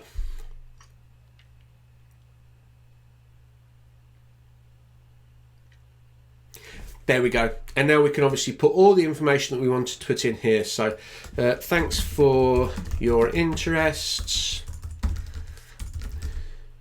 We'll be doing the draw soon. Look out for more emails from us about this. so on and so forth. So you can basically put your own information in, set up, save and continue. And now that's ready. All you've got to do is basically have that set up, because that email will be sent every time someone completes the competition page. All right. Now, obviously, what I'd also suggest is that you do something like this as a, for any of these types of landing pages or first point responses, as it were. So the first time that gets in. So I'm going to click Start Sending, and that's now ready to go. Just wait for it to click through. Yeah, great. Automation's off.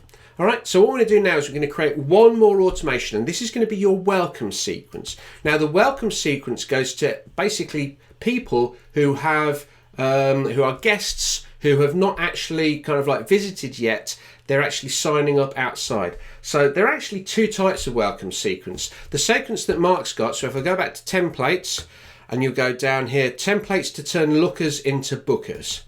All right, so what we're doing here is we're going to go for people who have potentially joined in and basically joined the venue VIP club, as it were, for your property. All right, so obviously what I would suggest is you have a form on your website which is set up just like the competition landing page I've just talked about here, that actually basically uses this. So I'm going to go back to campaigns.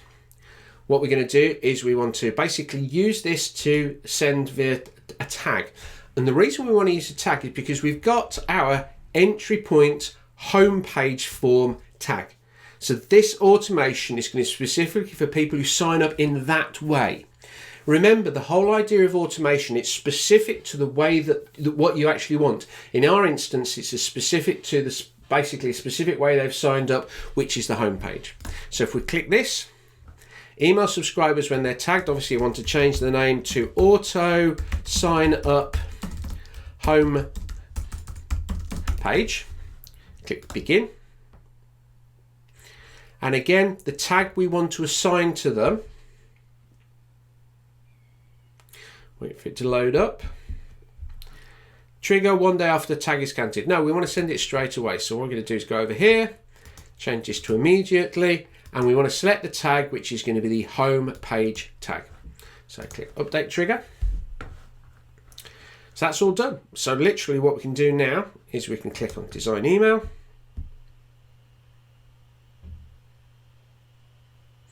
Wait for it to load in. This is going to be auto sign up home VIP club. Email subject, we'll go back over to here. Welcome to the venue VIP club. Click this. Email subject. Preview text, don't need to worry about that. Or we can do if you want to. Chimpanswers. Click next.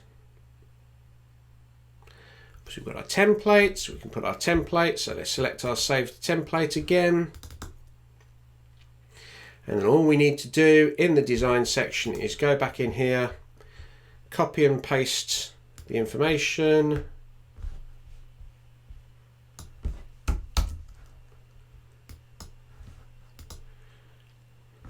And paste the information in, and then obviously you can change various bits and pieces. So let's get rid of that, and obviously you can start going through changing all of this information so that it's relevant to what you've actually done.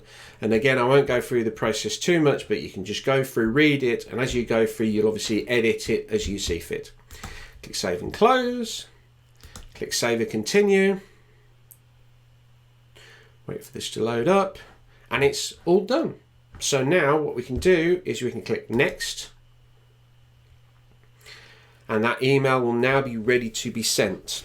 Okay, so click start sending. All right, so that's the first email, but if you see, Mark's actually given you a sequence. You've got an email 2, you've got an email 3, an email 4, an email 5. Yep, that's 5 hits. There's 5 emails there that you can use. So again, because we're on the free level of MailChimp, what we actually need to do is, instead of create one automation with lots of emails, we just create 5 individual automations. So I'll actually create another automation and show you how to set that up. So again, they're going to be people who are tagged. This is going to be automation, sign up, homepage number 2, because this is the second email in sequence. Because the first email was sent immediately when the tag was applied.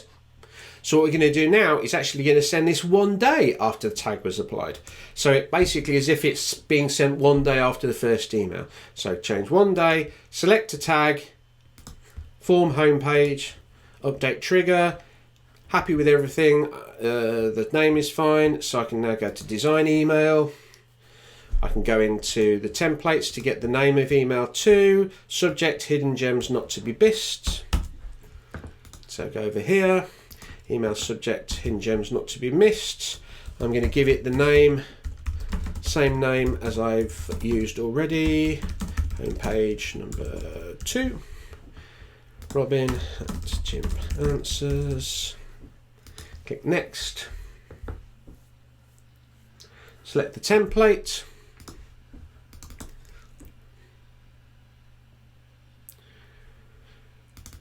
Double click that just in case. Thought I'd had double clicked it, obviously I hadn't. It now glows in, and all we need to do now is go into the Boostly templates, highlights, what is it? So there's 3 different potential subjects line there. Hello, all the bits and pieces, all the way down to the PS and the PPS. There we go.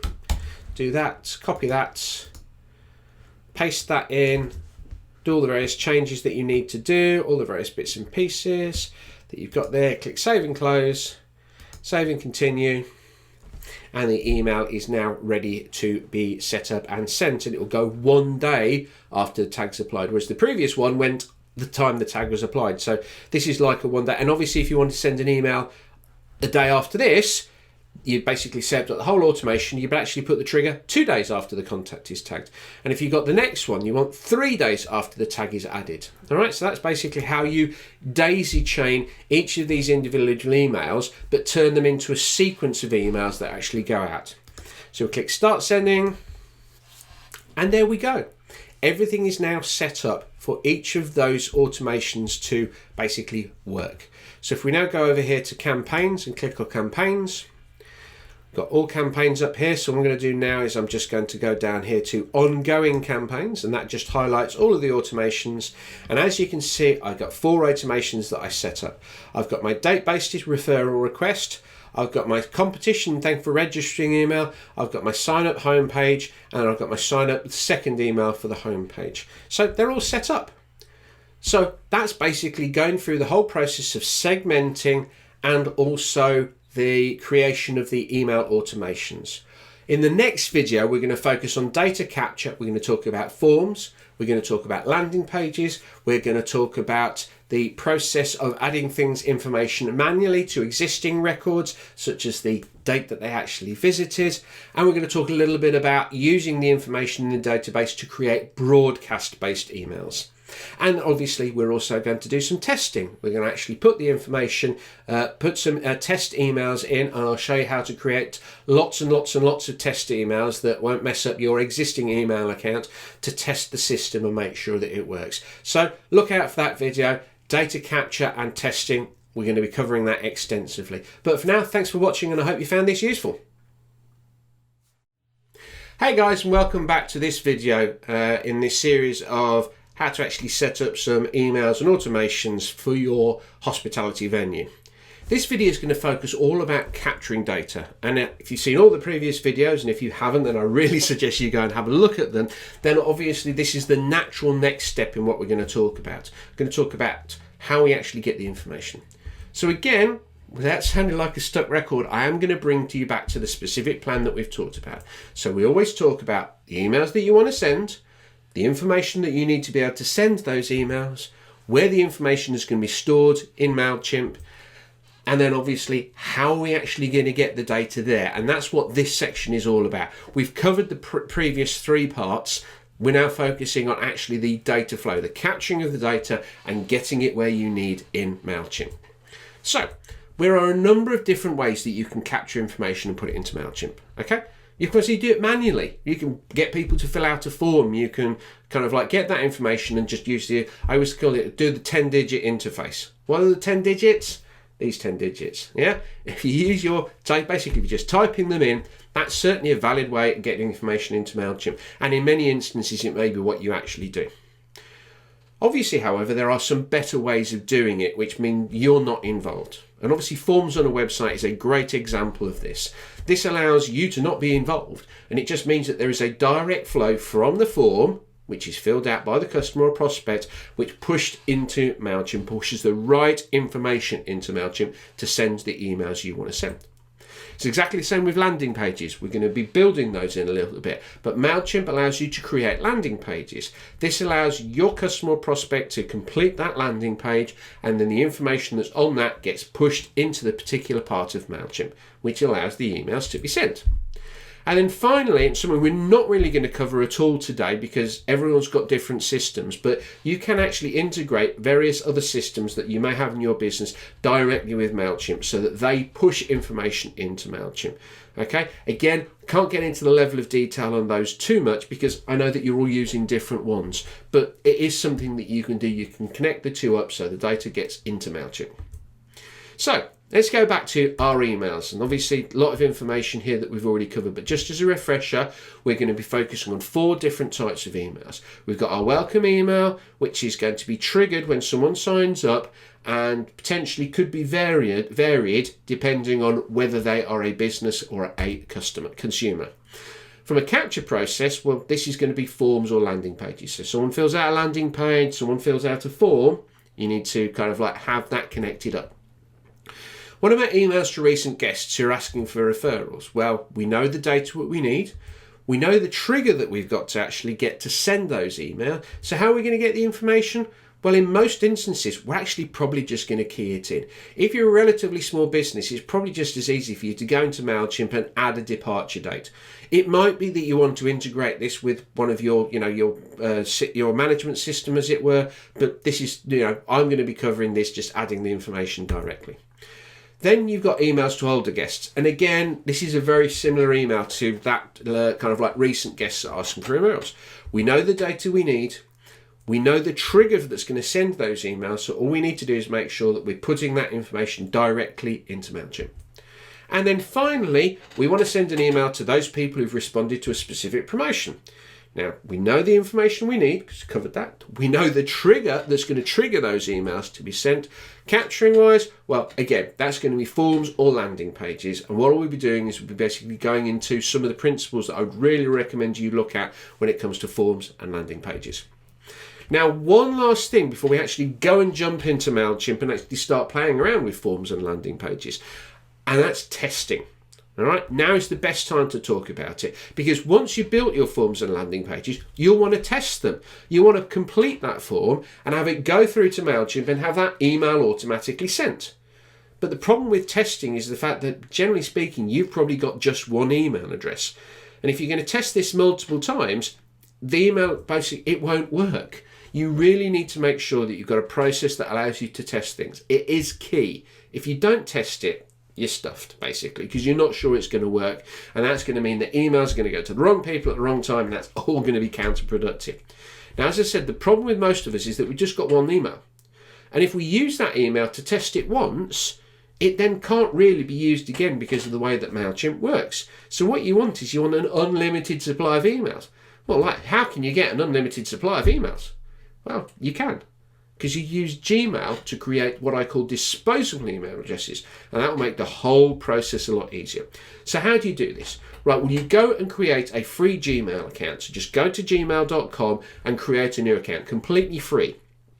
When you've created that account, you'll obviously give that a name. So I've given it as an example of mylovelyvenue@gmail.com when I created it. All right. Now, when you want to create a disposable email address with Gmail to test it, what you actually do is you basically use the Gmail account that you've created, so mylovelyvenue, but then you add a plus sign and then a word. And that word can be absolutely anything. You can create them almost on demand. So you don't actually have to go into Gmail and create My Lovely Venue plus test 1, or My Lovely Venue plus test 2, or My Lovely Venue January 20th, or My Lovely Venue, the date is, the time is 2:10. Yeah. What will happen is that when you basically use that, type it in, Gmail treats anything that's got the plus and whatever text you in as the same email. But MailChimp will see them as different. So what you're then in a situation is that you can go My Lovely Venue plus, test landing page 1. All right? You can use that to test your landing page. All right? MailChimp will see it differently, as it's a new email address, but it will still go into your My Lovely Venue Gmail account as if it was like a normal email. You could then go, right, well, actually, I've changed that landing page and I've changed the bits and pieces behind it. I want to test it again. Well, then I do an email, which is My Lovely Venue landing page test 2. And again, don't need to go into Gmail to create this in advance. I can do these on the fly. Use that email to test it. MailChimp sees it as a different email, which is great, but Gmail sees it as the same. So you don't have to keep logging into a separate Gmail account. They all go to one Gmail account, which is really, really clever. So now, if you do that, you've got unlimited email addresses which you can use to test your system. And I will show you this when we actually go in and actually create it. I've got a Gmail account set up already, and it just allows me to actually go in and create test emails on the fly, just like that. All right, so with that in mind, let's go on to MailChimp and to one or two other platforms to actually build some forms and landing pages and test them to make sure that they work. So welcome to MailChimp. What we're going to do now is we're going to go through the process of updating the data in MailChimp to allow us to send the emails that we want to send. Now, the first way that we're going to do that is just to do a basic data update where we actually just go into MailChimp and update it.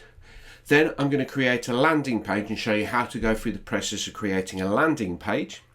And then finally, we're going to go over to a WordPress website and I'll show you the process of how to actually create and embed a form in a MailChimp WordPress website so you can use that as well. I'm also going to give you one or two other little hints and tips with regards to forms and bits and pieces that you'll find useful as you go through the process.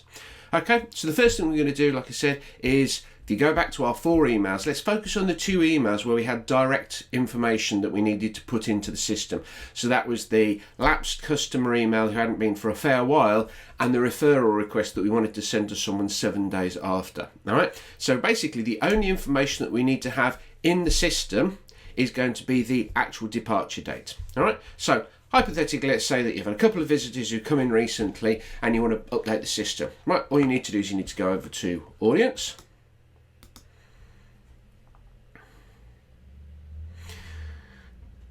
And then go to View Contacts, or alternatively just tick the number 12 or however many is in your database and get to the spreadsheet view. And then once you're in the spreadsheet view, all you need to do is to basically find the person that you want to update, who's hopefully in the system, and update their record manually. How do you do that? Right, well, let's go through. Let's find the person. Now, obviously, you can use the search button here to find someone if you've got lots of people, but here obviously I can see everyone's screen, so what I'm going to do is I'm going to click this one. So this is Phyllis, I think, and then what I'm going to do is I'm just going to update their date field. Pretty simple thing to do. Just go over here on the right hand side. I'm going to go click here, edit, and you'll see departure date, month, day. Month is going to be 09 and departure date is going to be 12. Okay, so just click save. Now the other thing I want to do is, because this person has now actually been registered as a guest, I want to tag them as a guest. So all we need to do there is, once MailChimp's kicked in, go over to the tags at the top here, click the plus sign and just click on core guest. So now you've updated that person, they've got the right information in. Oh, for some reason it didn't actually that's the problem. I actually put the date into the birthday. Shouldn't have done that. So just to basically show how to change that, again, just go to edit, Scroll down, that's always a good idea, Robin. Okay, so the date is going to be 12/09/2020. Let's delete the birthday because obviously I put it into the wrong field there. Those of you who are paying attention would have spotted that, but so we've now basically updated this record so that this will now tagged. This person is tagged as a guest, and we've updated their departure record. Now, obviously, what you could do is you could create a spreadsheet with all these people in and do it on a weekly basis, and actually just have a column which actually had the date information, just import it. And if you remember back in the first video, I showed you how to import and update those records. So that's another way of actually doing it. But here we can see the departure date now has been set 12/09/2020.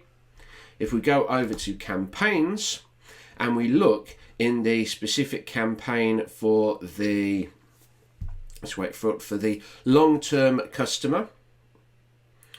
So here we go. So what we're talking about here, we're talking about the, let's see, sign up competition, sign up homepage. Oh, I didn't actually set it up for the 6 months, did I? So what I'll actually do is I'm going to basically just quickly set that up. So I'm going to just replicate the referral request campaign, because if you remember, they're basically working the same way. The only difference is the actual delay of the date. So we're going to go in here. This is a refresher, just so if you've watched the automation videos previously, this is just a quick refresher of how to actually create the automation. So I'm actually replicating the campaign because, like I said, it's a very similar campaign. Wait for it to kick in. MailChimp's obviously running a bit slow today. There we go. So I'm going to just change this. So instead of being a referral request, I'm going to change this to, call it lapsed customer, because it is lapsed customer.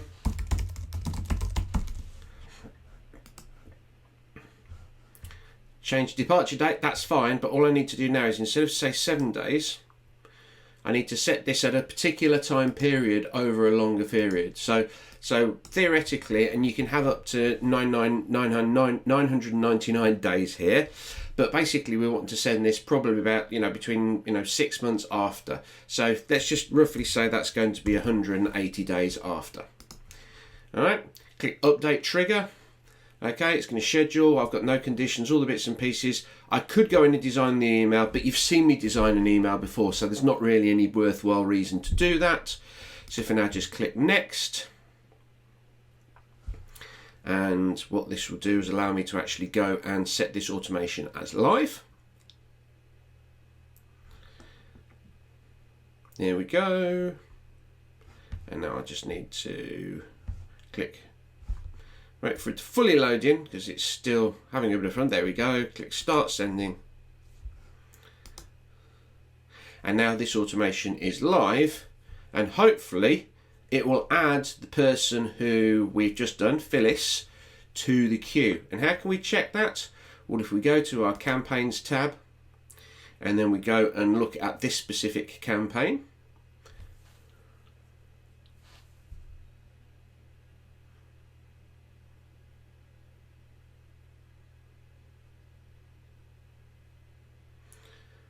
Go on MailChimp. There we go. So this is a lapsed customer. If I now click on this, it will go into the automation, and what it will show me the queue. Oh no, sorry, I've gone into the report there. What I actually need to do is I need to edit it. So let's just go back to all campaigns.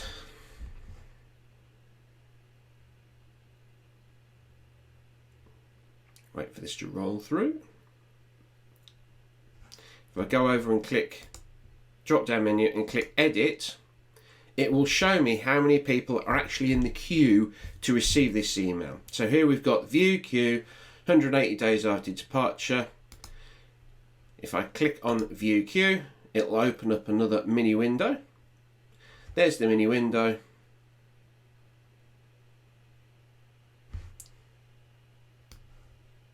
and you'll see there Phyllis, which is the person that I added, is now in the queue, and this email will send 180 days after the departure date that's in the system. So it's actually going to send on the 11th of March, which is 180 days after we've actually done.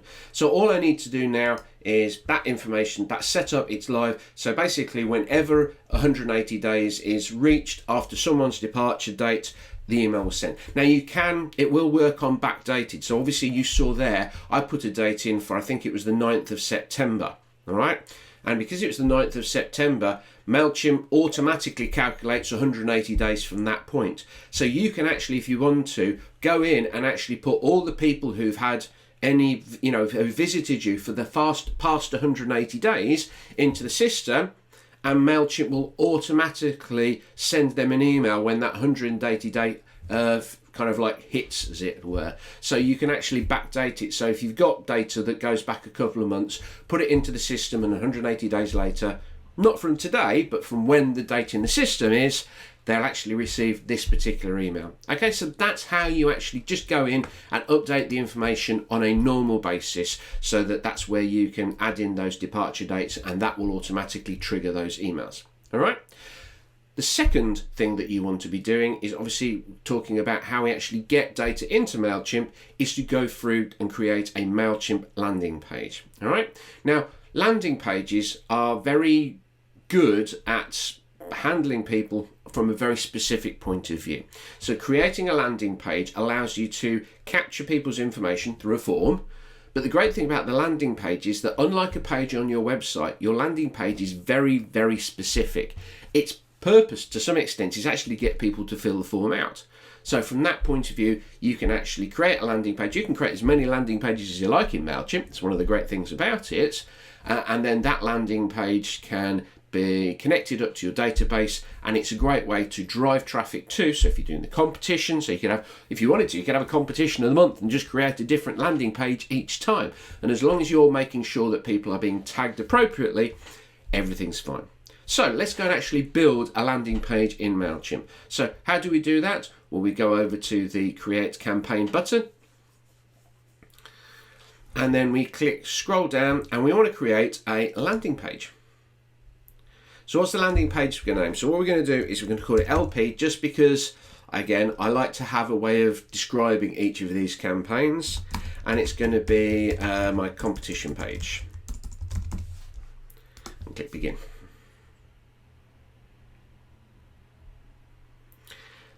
And then, just like the campaigns that you send from an email point of view, MailChimp gives you a number of templates. Now, the one thing that you need to be aware of with the landing page templates is that you can't save your own template.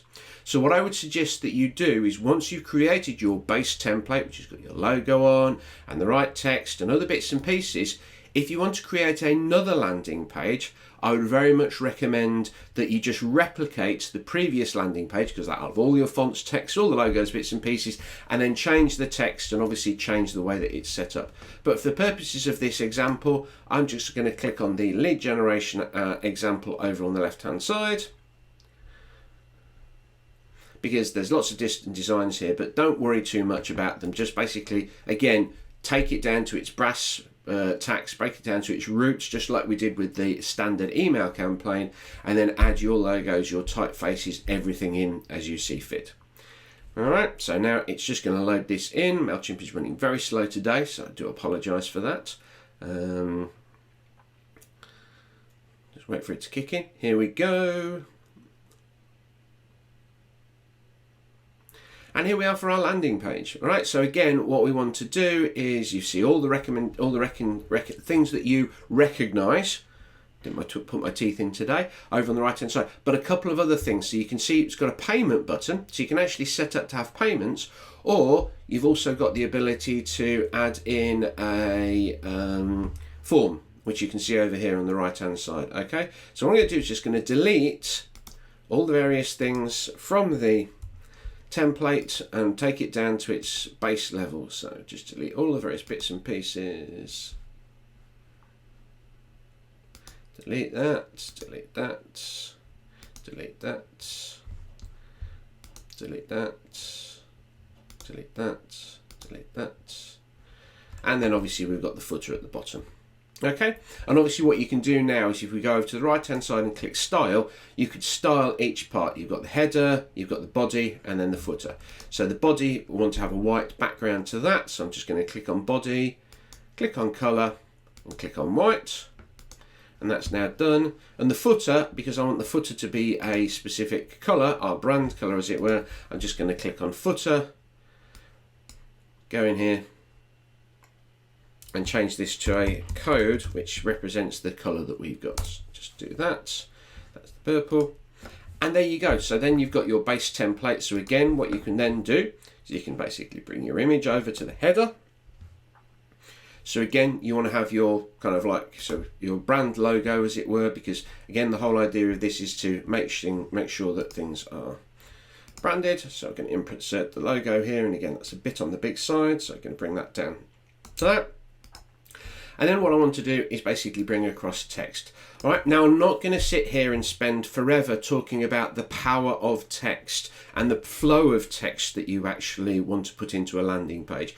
There are articles galore on the internet of how you structure a landing page to actually be effective and to get people to sign up. But the key thing obviously is you need an eye-catching headline.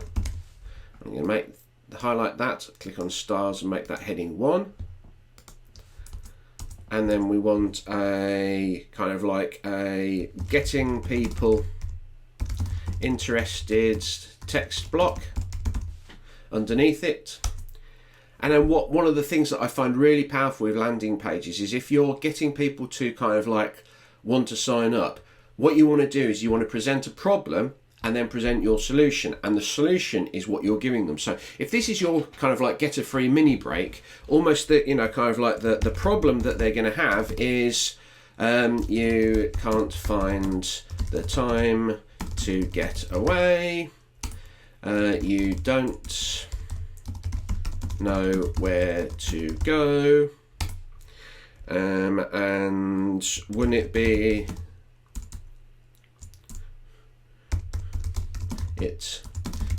amazing to get a free weekend, oops, I can't type, away. Okay, so obviously you can add loads of other bits and pieces, but the whole purpose, what you want to do is you want to make sure that people fill out the actual sign up form. So what we do is we can go here to make sure we've got a sign up form, so just grab the sign up form, bring it over back into the text, and it's just a standard sign up form. So you've got all the fields automatically set up over here on the right side, so you can ask for people's information if you want to. So I'm just going to click on first name and add that to the actual form. There it appears, first name. Now unfortunately email is always going to be the first thing, but you've got first name here. We're not going to ask for any of the other information because, to be honest, the more information you ask on a landing page, the less likely someone's going to complete it, so we don't want to actually do that. We're not going to basically worry about interest groups or whatever. And the other thing that I want to change is I'm going to subscribe. I'm going to change this to enter our competition now. Yeah. And then automatically when someone puts their details in, they'll get successfully added launch. We don't really want to have that there. Suspects you've been added to our competition. Thanks for entering. We'll be in touch very soon. Okay. So we've got that. Now the only other thing that you really should be looking to do is to add a little bit of text underneath the actual sign up box. And you can make this text small because this is what we'd call the terms and conditions. I'm just going to bring the size down to 12, but you really should add some information about how you're going to process people's data. From a GDPR point of view in the UK and Europe, you really need to have something in there. So what I recommend is something along the lines of you can review our, we can view how we handle your data in our privacy policy. Hopefully you've got a privacy policy page on your website. so which you can view here. And obviously you want to make sure that there is a link there to your privacy policy. And then you want to say what you're actually going to do with the data. So you'll be added to our database and receive information about our property along with further details about the competition. Now, many people would argue and say that this isn't 100% GDPR. Now, I'm not a lawyer, but certainly you need to have something there to explain what they're signing up for and to the fact that you've got a privacy policy in place in terms of how you're going to handle their data. This is not the time or the place to go through into the minutiae of GDPR and how to handle data, but you really should have a privacy policy. And one of the rules of GDPR is people need to know what you're going to do with their data when they sign up. And at least by putting this kind of like in, you've got, you know, your backside covered a little bit. All right, I'm not saying it's perfect, but it's certainly a step in the right direction. If you want to go and research more of exactly what you should have, please do so. But having a link close to your privacy policy at every point that someone signs up is definitely a good practice. Okay, so obviously you can add other text and other bits and pieces. There's lots of things that you can play around with here to make it good. Again, this isn't the place for me to actually do that. It's much better for you to actually have a play yourself. But don't get overly designed, all right? Remember, the whole purpose is that you want people to fill the form out. So the more you make it complicated, the more you clutter the design up, the more opportunities there are for people to make a mess of it. All right, so we've got that done. So what I'm going to do now is just save that and then click Save and Close. And this will take us back to the main landing page kind of like value setup. So first of all, you want to give your landing page, check that you've got the landing page name correct. So just wait for MailChimp to kick in.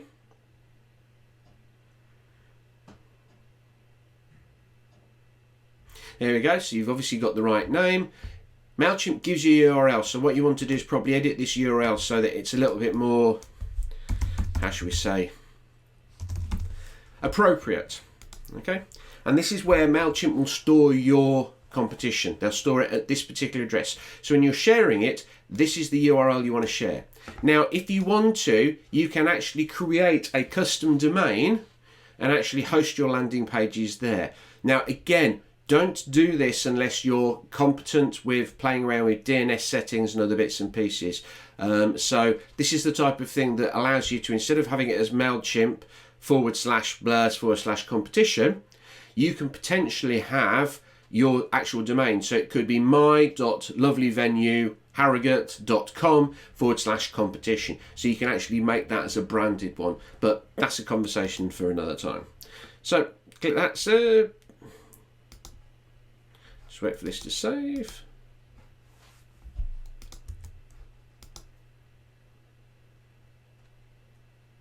There we go. I'm not sure why it didn't allow that. Maybe.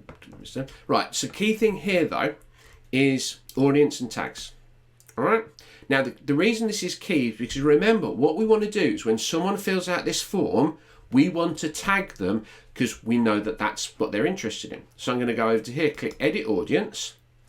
It's going to our audience, but what we want to do is we want to tag everyone who signs this form up. And how we do that is just click on the plus button. We're going to click on here as EP LP competition because we want to tag people who've completed and entered the competition so that we can communicate with them. And because we know that this is going to be kind of like for mini breaks, we also know that anyone who fills this form out is going to be interested from a recreational point of view. So what I'm going to do is just go down to type recreational. So anyone who completes this form will be added to the audience and they'll get this tag and they'll get this tag. And what that means is that because of the way that we set the automations up yesterday, because we've got this tag being added as a trigger, the email will automatically be sent saying, thanks for entering the competition. So it all starts fitting together. So I'm just going to click Save. And that's all done. And what I'm going to do now is just check to make sure that this page is valid. So I'm just going to copy that, create a new window.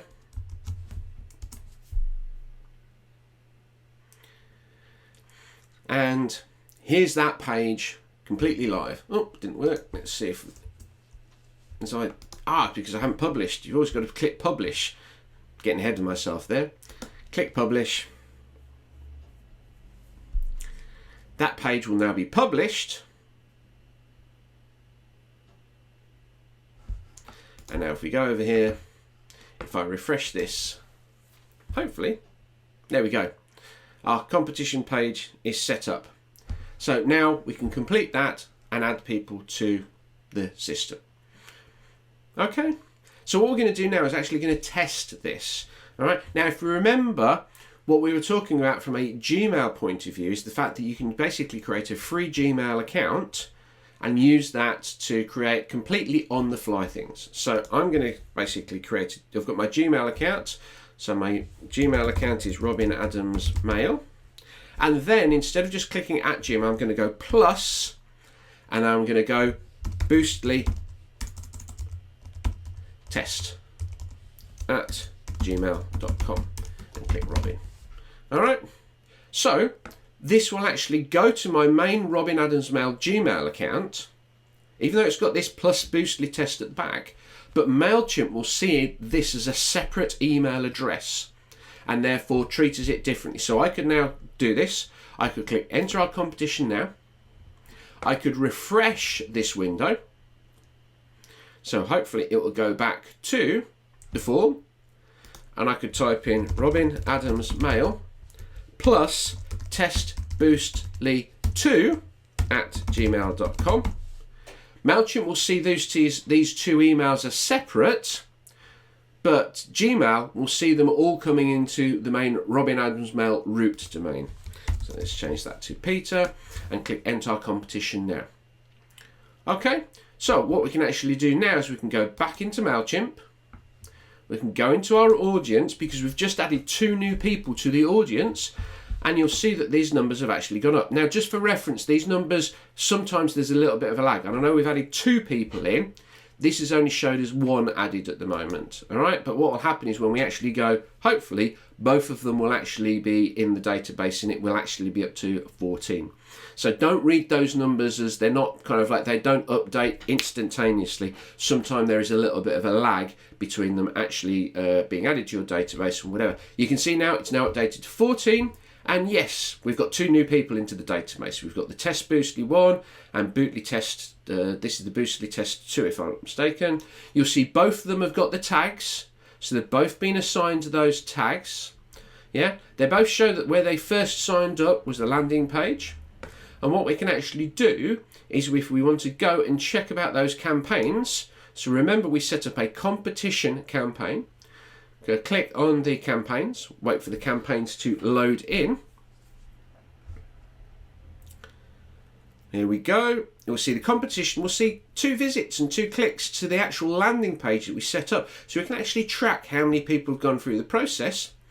And if we go down here to the competition sign up, thanks for registering, if I click edit, it will actually show me that there are either 2 people in the queue, in other words, it's just about to go to, actually it's already sent them. It's showing us 2 recipients. So those 2 recipients are the 2 email addresses that I've just logged in. I'm not going to log into my email account because, to be quite frank, it's going to take a little bit too long. But those emails will actually have been received in my email account, and then obviously those emails are now part of my ongoing email communication. They're in my database.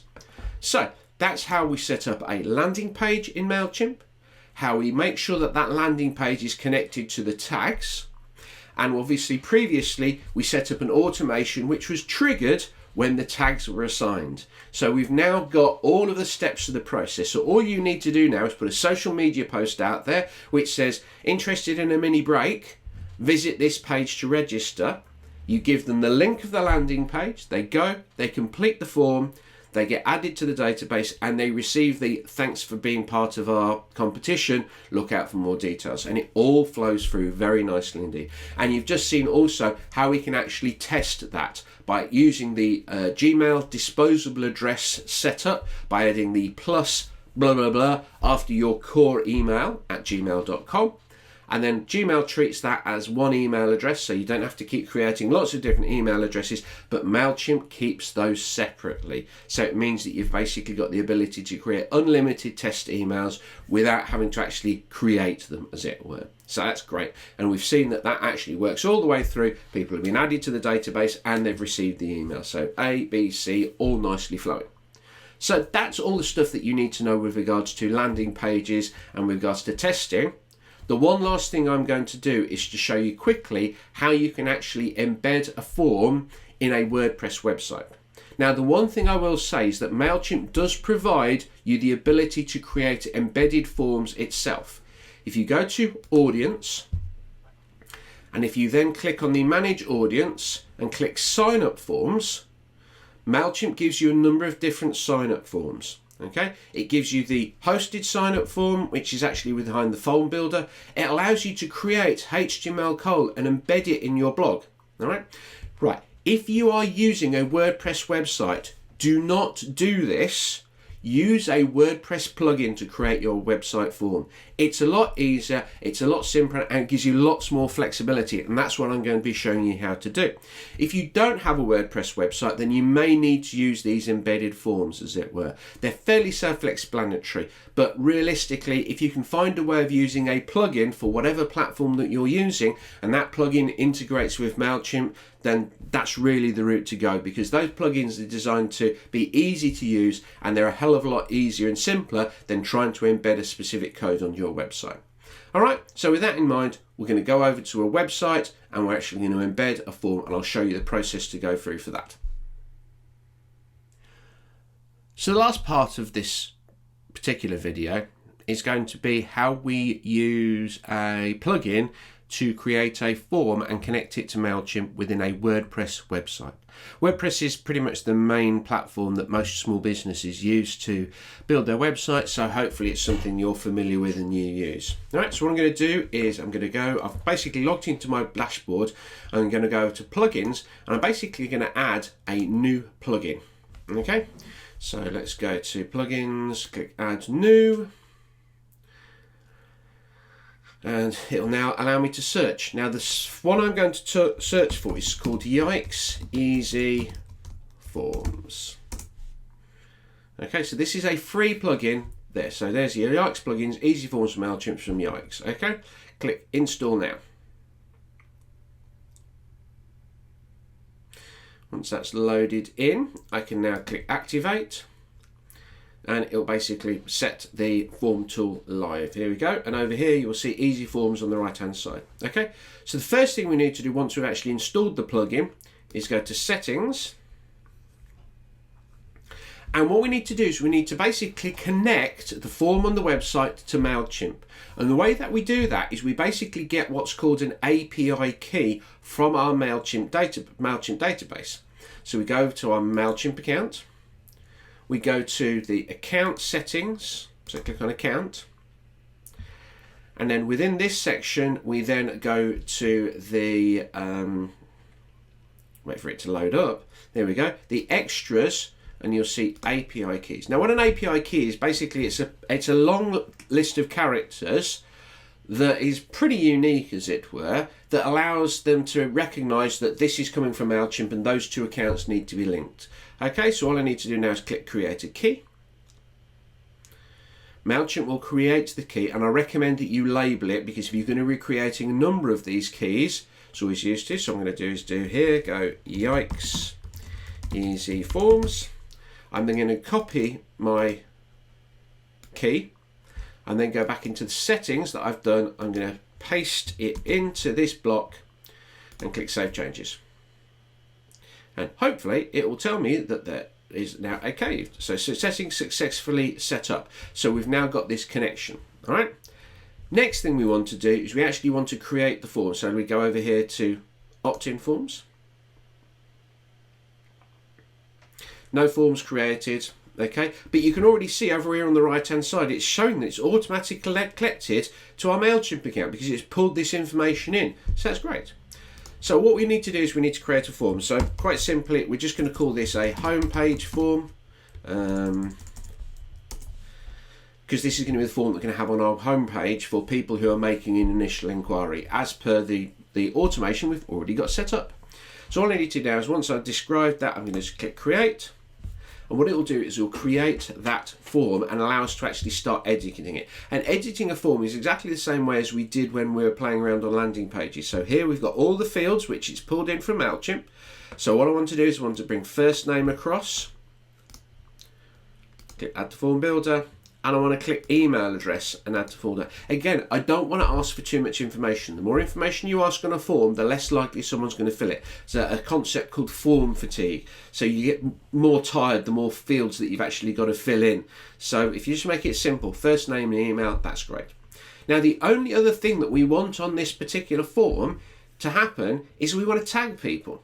So we can do that. So obviously here on the right hand side, if we click on tags, it gives us all of the different tags for the people who are actually going to fill this form out. So what I'm going to do is I'm going to tag this one. So anyone who completes this form will be tagged with the form homepage. All right, nice and simple. So what we can now do is click update form. That form is now ready.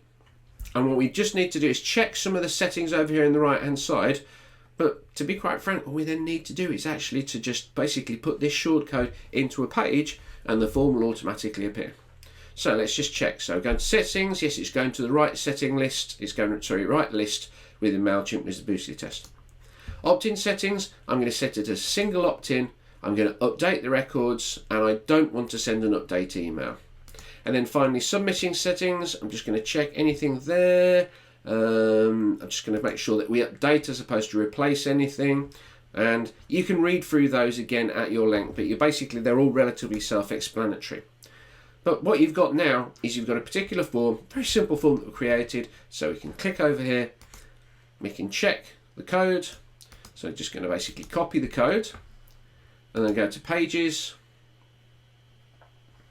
go to my home page and click edit home page. Now this is just a standard kind of like templated site, so I've not edited this at all, so kind of like don't worry too much about what it looks like, but all you need to do is to take that little shortcode and basically put it onto your landing page. So wait for here, Right, so what I'm going to do is going to just find an appropriate blocks. Oh, there's one I've already got. Actually, you know what? This has already been added in previously, so I'm just gonna basically change this. Just going to remove this block so you can actually see the process. All right. So again, everyone's basically the way everyone creates their pages in WordPress is potentially slightly different. All I'm going to do is to basically add in. Oh, where is it? Going to add in a new block. So up here, add block. I just want to add basically a code block because I just want to put some code in. It's created the code, and now if I just go Control V, paste it in. Oops.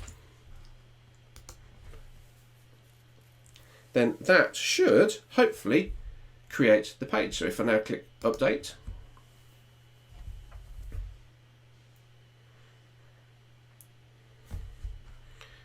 let's go over to preview and see how it actually looks. Let's just see whether that's actually brought it in. So preview, new tab. So scroll down. Oops, hasn't done it because it's basically put it in as code. So what I need to do is to go back to here, basically delete this block because I put it in the wrong way. And over here, I'm going to do another block. Now what you can see is that actually, let's just double check. Just checking something here to see whether it works. No. So basically all I want to do is just basically put just a paragraph in. All right. So the reason I think that that failed was because I tried to get clever and add in the, the information, basically add in the form as code. Okay. So now what I'm going to do is add that shortcode in, click update, And now if I go to the preview and I refresh the preview, there's the form. Now obviously this is basically gone full width, and obviously we don't necessarily want it to be full width, but that's down to the way that I've actually set the form up. So again, this is purely because of the fact that this block has been set up to be a full width block. Okay, so I'm not kind of like going to edit around and too much with it, because ultimately this is going to be down to the design. So if you're familiar with the design of your website, you'll obviously create a block that's not going to be full width, and as a consequence it's going to work. I mean, if we wanted to, I could actually delete this. Underneath this block, let's see whether it allows me to insert after. So go insert after, I'm just going to delete, add in the code, and then in this block I'm just going to delete the learn more. On it, click over here, remove block. So now this form is going to appear just underneath this branding. If I now click update,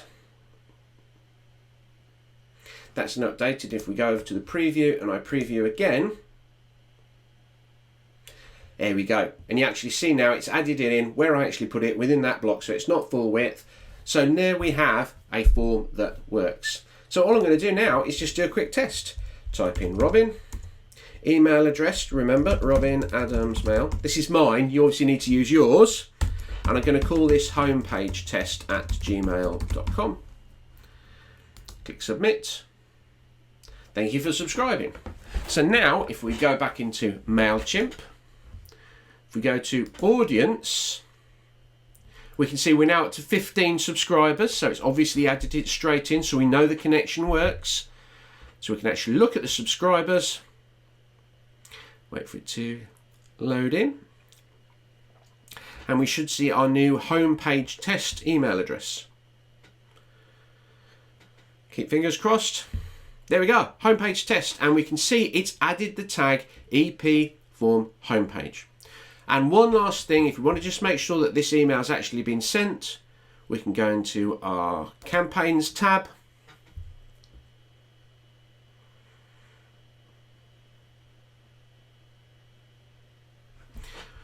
Over here we can see we've got our homepage sign up. Oops, our homepage sign up. And then it should automatically appear in there. If memory says, right, I put a condition on this for recreation or business, so I'm not going to worry because it won't have actually triggered, but that there will actually automatically work. So if we just want to have a standard homepage, I'm just going to go in and edit and check this.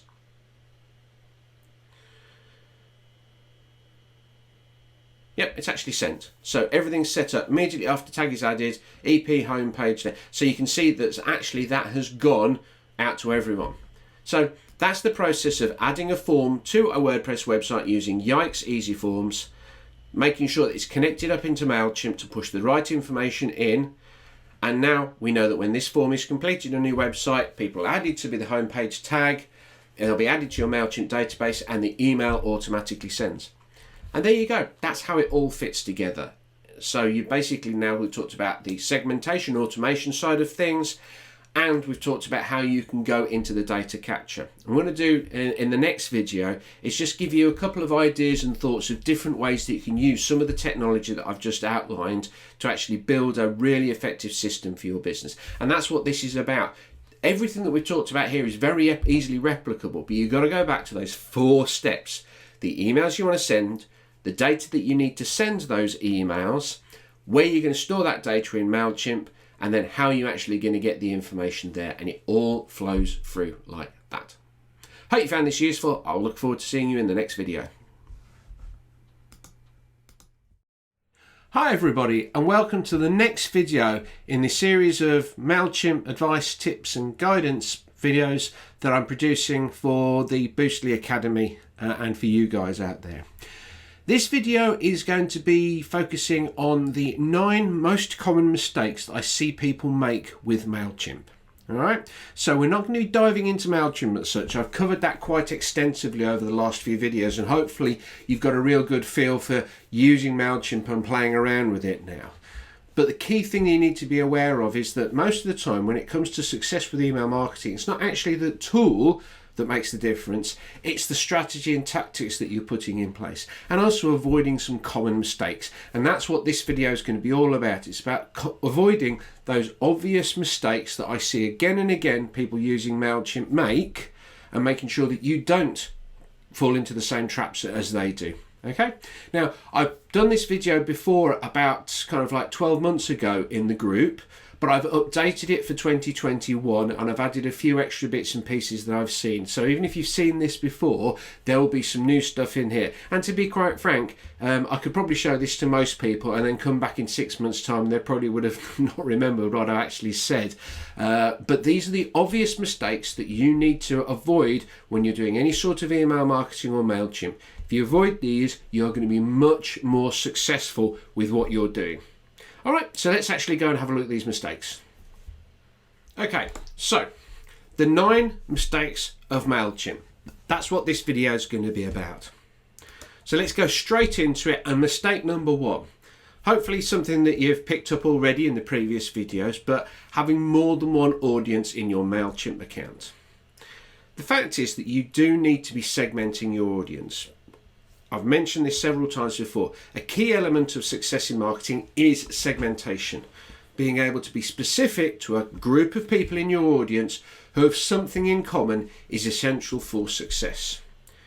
So you need to be able to segment them in MailChimp.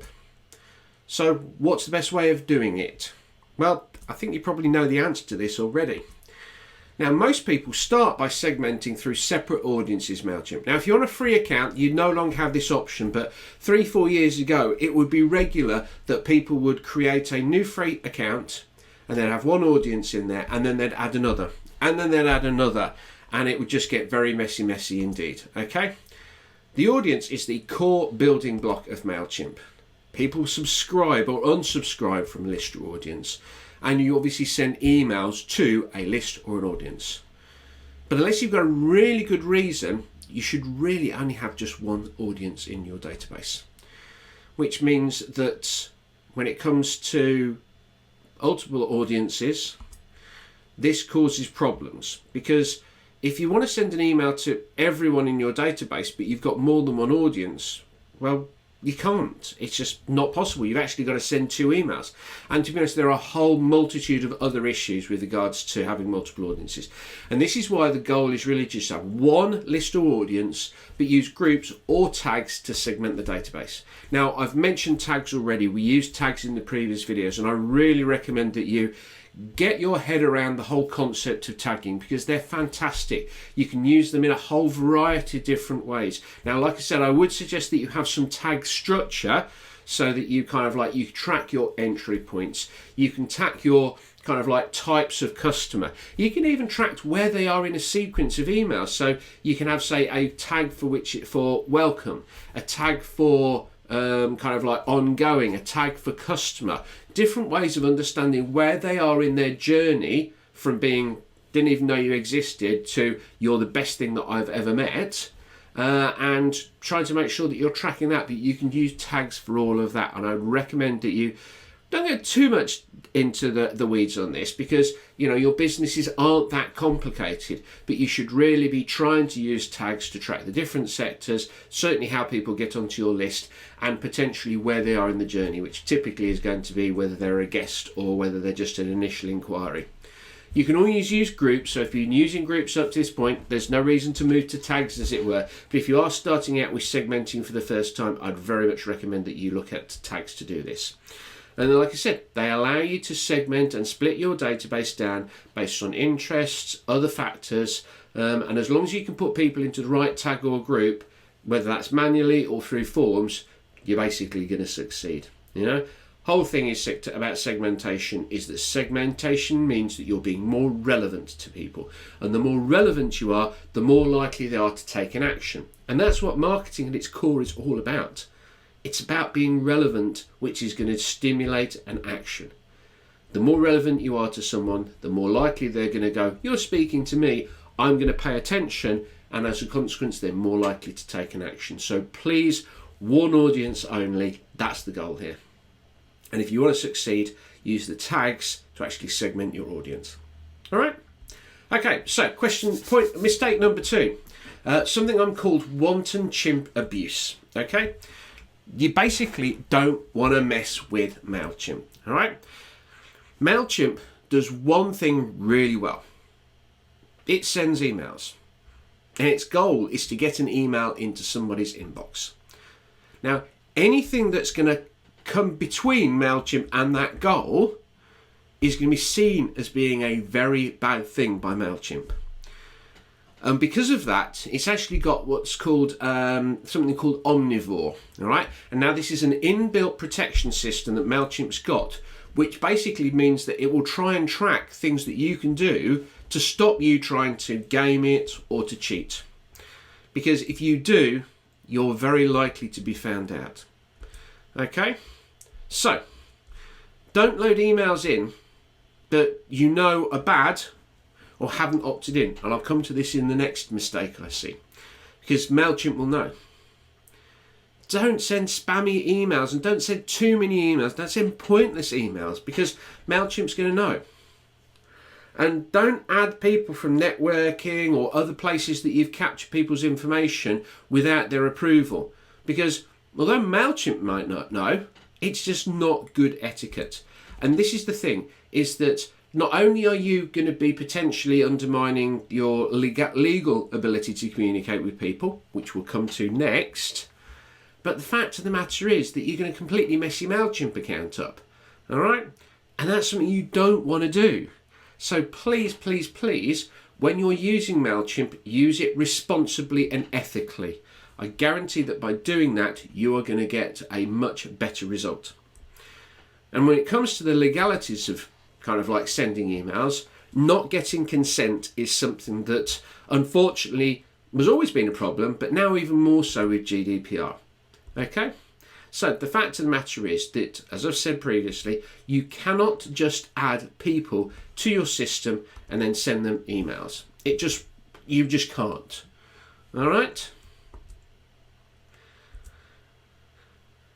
It's basically what I call not good practice. All right? But the fact is, not only is it not progressive, it's actually against the law nowadays with GDPR.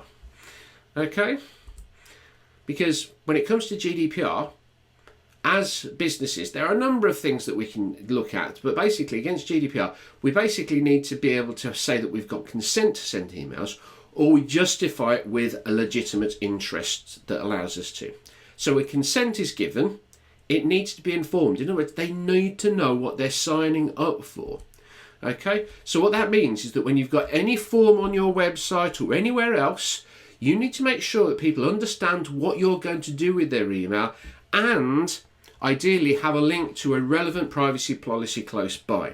So when you see that little lines of text underneath the form box where they put their details in, you need to be clear what they're signing up for, and you need to have a link to privacy policy. So when we say clear what you're signing up for, let's say you're signing people up to a competition where they can potentially get a free weekend break. Well, when they're signing up for that, they're not actually just signing up for that competition. They're signing up for the competition and to receive ongoing emails. So according to GDPR, you need to actually say, when you sign up to the competition, you will also receive further emails down the track. All right. Now, there is a grey area here when it comes to GDPR, because there's an argument that says, well, actually, hang on a minute, I should be able to enter the competition without having to sign up to the other bits and pieces. I'm not a lawyer. I'm not here to say what's right or wrong. But certainly if you are clear with people, you are certainly erring on the right side of things. Okay? Now, obviously, there is the other area, which is legitimate interest. Now, legitimate interest is I see this very much as a grey area, because it's actually down to you to justify and say, yes, I feel comfortable sending this person an email. But basically what it means is that, have you got a reasonable reason to send a person an email? So, would it be reasonable for you to send an email to previous guests and actually get them to give you the basically, and communicate with them and tell them about future offers that are around your property? Well, yes, that I would say is very reasonable. Would it be reasonable to communicate to your guests about a kind of like the fact that you are involved in some other marketing activity which is not related to their property? Well, that's not really reasonable, because people have got no idea about that, and you've got their email address but you haven't got permission to communicate to them about that. But you have got a reason to talk to them about being a previous customer and new offers and bits and pieces like that. So I'd certainly recommend that you kind of like look a little bit more into GDPR, because I'm not a solicitor and it's not my job to be able to say do this or don't do this. But you want to basically make sure that you're educated. And the way that I look at this is to say, get consent if at all possible. And if you can't get consent, at least justify when you're sending an email that you can use legitimate interest. Okay? Because GDPR is here. It is a thing. It's not going away. It's part of kind of like the operation. And there's going to be more rules. There's been a rule over in California where basically their privacy controls over there are coming in place. More and more places around the world are putting rules in to protect the personal information of people. So you need to be clear with what you're doing with the data. You need to be clear why someone is on your list. They need to know at sign up what they're actually signing up for. And obviously they also need to be able to opt out of these. Now, one of the great things about MailChimp is the fact that every email that MailChimp sends has got an unsubscribe link, so people can opt out.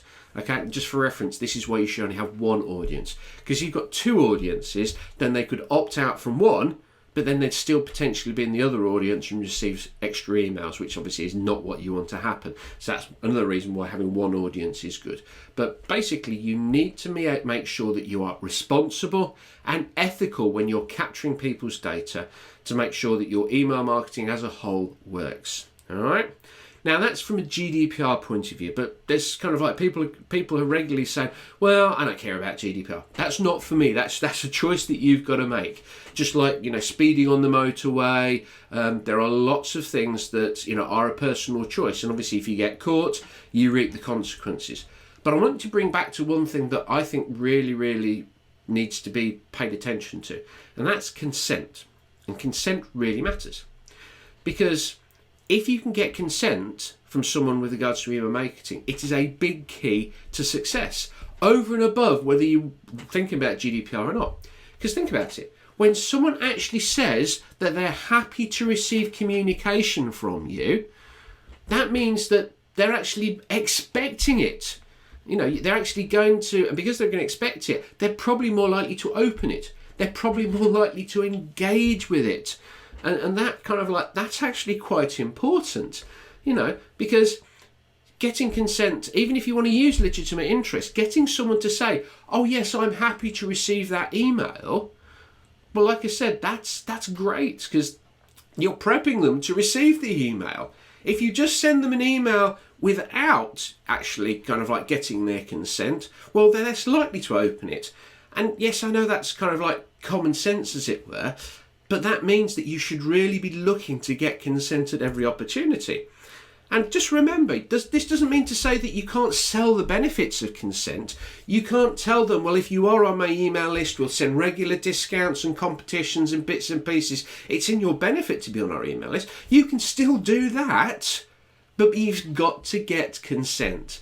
Because the more consent that you can get from your database, the more engaged it is, they're more likely to open emails. So please always try and ask for consent. Obviously with forms you're going to be doing that anyway. But even if someone is kind of like in your property and you're having a conversation before they go, get them to say yes to actually receiving further communication from you, because they are more likely to engage, to open. You're going to have a much healthier email list, and you're going to get much more success from email marketing. Okay? So, all that said, what's the next mistake? No welcome. Well, you've all probably got welcome mats at home, but actually, have you actually got a welcome email? Now, obviously, we've covered this already, and Mark's provided a number of templates of emails that you can actually send to people. But the fact of the matter is that your most important email that you're ever going to send to someone is usually the first one that they receive. Okay? Because when someone signs up, they're telling you that they're interested in you. They're telling you that they kind of like want to learn more. So why wouldn't you take advantage of that and go back to them straight away? It's like meeting the girl of your dreams. Insert appropriate sex here, or gender as it were. It's like meeting the girl of dreams, she gives you her phone number, and then you leave 3 weeks before you call her back. What's the point of that? You know, when someone joins your list, you need to set it up so you reply immediately. And obviously we've talked in previous videos about segmentation and automation and how to connect that to forms and so on. So hopefully you actually understand the importance of this, because when someone signs you up for your list, they are hot for you. And you want to basically go back to them with an automated email just to basically say to them, even if it's just to say, thanks for being interested, you need to have something in place. Okay, so welcome automations. Right, well, first thing is that they need to be immediate. They need to be something that happens straight away. Okay, so if you're sending an email a day later or 2 days later, that's not good enough. They really need to be there up front. Also, they need to be directly linked to why someone joined up, and they need to refer it. So if someone completes a form on your homepage that says that you're gonna send them something, then you need to send an email back to them straight away, which has got the thing that you promised to send. If they've signed up to a competition, make reference to the fact that they've signed up to the competition, because what you're doing is you're linking their action with the reaction. And when those two are linked, the email is much more powerful and strong, because people go, oh yeah, I did sign up. I did go through that process. So they're more likely to open emails in the future because they've acknowledged the fact that they've actually signed up to do this. Okay, and obviously, as we've said previously, you need to segment at sign up if at possible using tags so you can identify where they've signed up, which entry point they came through. Now, the welcome emails also need to explain who you are and what makes you different. What makes you stand out from all the other, kind of like hospitality venues in your area? Why should they be choosing you over them? Because, hey, you've got their attention. Why wouldn't you? And also, the other thing you need to do with these emails is you need to make them interactive.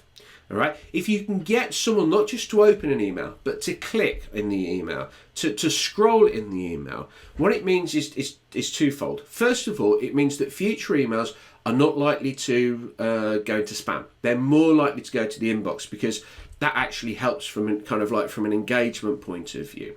All right. Also, by interactive, it's just going to get them more interested in what you're doing. So please, please, please make sure that you're adding some level of interactivity, even if it's getting them to go to your Facebook page and like and registering there as a fan or a follower of your business. All right. But the fact of the matter is that this is your first opportunity to make a good impression. Okay, don't screw it up. The welcome email, the first email sent, is the most important email you will ever send. And I see too many businesses out there. I sign up to them every day. I go onto the website forms to check that they're working, whatever, and there is no automated email, and it just beggars belief. It does my nut in that people haven't taken advantage of the welcome automation. So make sure you're not one of these people. Right, so what's the next? We're now halfway through, up to mistake 5. This is where we're going to start focusing on the quality of your database. And I've called this a clean chimp is a happy chimp. All right, what do I mean? Well, your data is valuable. But the key thing you need to remember is people in your audience who aren't opening emails, who aren't engaging, that's not good. And what you need to do is you need to stop hoping that they open, and need to have a plan to keep your chimp clean. Now, I call these people zombies. All right, they're just a term that has now been adopted, and lots of people seem to be using this term. They're people who sit on your list. They're dead to you, in essence, but they're still on your list. Now, there's a possibility some of them might cure themselves and come back to be active subscribers, but there's also there's no indication that that is the case. So you need to be basically going through a process of trying to keep your database clean. Okay. You can use segments, and we talked about segments previously, to identify those people who haven't opened or engaged in previous emails. You can then send specific emails to those people, basically saying to them, you don't seem to have been involved or interested in our emails in the past. Do you still want to receive them? Because if they opt out, that's not necessarily a bad thing. To be honest, from an overall email marketing point of view, it is better to have someone opt out and unsubscribe from your email database than to be on your email database and never open an email. You're better off getting rid of them for a number of reasons. So when you send a re-engagement email, you want them to basically decide, yes, I'm still interested. And if they say they're still interested, going back to our point of consent, they're more likely to open your emails moving forward. But if they say, no, I'm not interested, then get rid of them because they're not adding any benefits at all. Now, obviously, there's no reason why you can't incentivize the opt-in. There's no reason you can't say, if you re-opt in, we'll send you a 15% voucher off your next stay or whatever. There's nothing stopping you doing that, but you need to get them to take action. Now, the one thing I would suggest is that once you've gone through this process a couple of times and you've got people who I classify as stubborn offenders, these are those stubborn zombies that just won't die. They won't say they're interested, they won't unsubscribe, they're just kind of like sitting in the corner looking at you going, well, what are you going to do? So what you need to do in those processes, you need to manually unsubscribe those people so that they're not going to be involved in the future. Just get rid of them. If they're interested, they will come back. Don't try and, flog a dead horse, as it were, or flog a dead donkey. So the fact of the matter is that your list is a very important part of your business. It's a well that you keep going back to. It's an apple tree that every year is going to bear fruit for your business. One of the things that you need to do is you need to cut off the dead weight. You need to make sure that the database is clean and getting rid of those zombies. That will really help your deliverability overall, but it's just good business practice. Getting rid of the dead weight is something that I would recommend that you do. So, what's the next mistake? Well, this is one I've not really mentioned much before, and hopefully it's not going to be something that you guys are going to adopt because you've seen the previous videos. But really trying to kind of like force people to go down the route of using MailChimp forms, don't. Because as the image suggests, as far as I'm concerned, MailChimp forms suck. They're not good. They've been around for 10 years and there are so many other tools out there and things that you can use to handle forms. There's no reason to use the MailChimp's own forms. Okay, they've got their hosted form, which is the one that's actually core to each list. The fact is they give really little flexibility from a design point of view. They're hard to play around with. Use MailChimp's landing pages. Now, I know MailChimp landing pages technically are MailChimp forms, but they're really, really cool. I really like MailChimp landing pages. So I'm keeping those separate, but don't use MailChimp hosted forms. Don't use MailChimp's embedded forms. They've got lots of different limitations. The reason you're using an embedded form is because you want to put it somewhere else. You want to put it on a website, for example. So if you're going to do that, use a tool specific for the web platform that you've got. So if you've got a WordPress website, use Yikes Easy Forms, which I showed you in a previous video. Or if you really want to take things to the next level and you're going to use lots of forms, use a tool like Gravity Forms or Ninja Forms. Both of those are really good for WordPress. If you're using Wix, use MailMunch. I think you can also use MailMunch on Squarespace. Now, it may be some of these tools you might need to pay for. But remember, if you're using this tool effectively, it's going to mean more people on your database, it's going to mean more bookings, it's going to mean more revenue. So consider it an investment in your marketing. And finally, don't use MailChimp's own pop-up solution.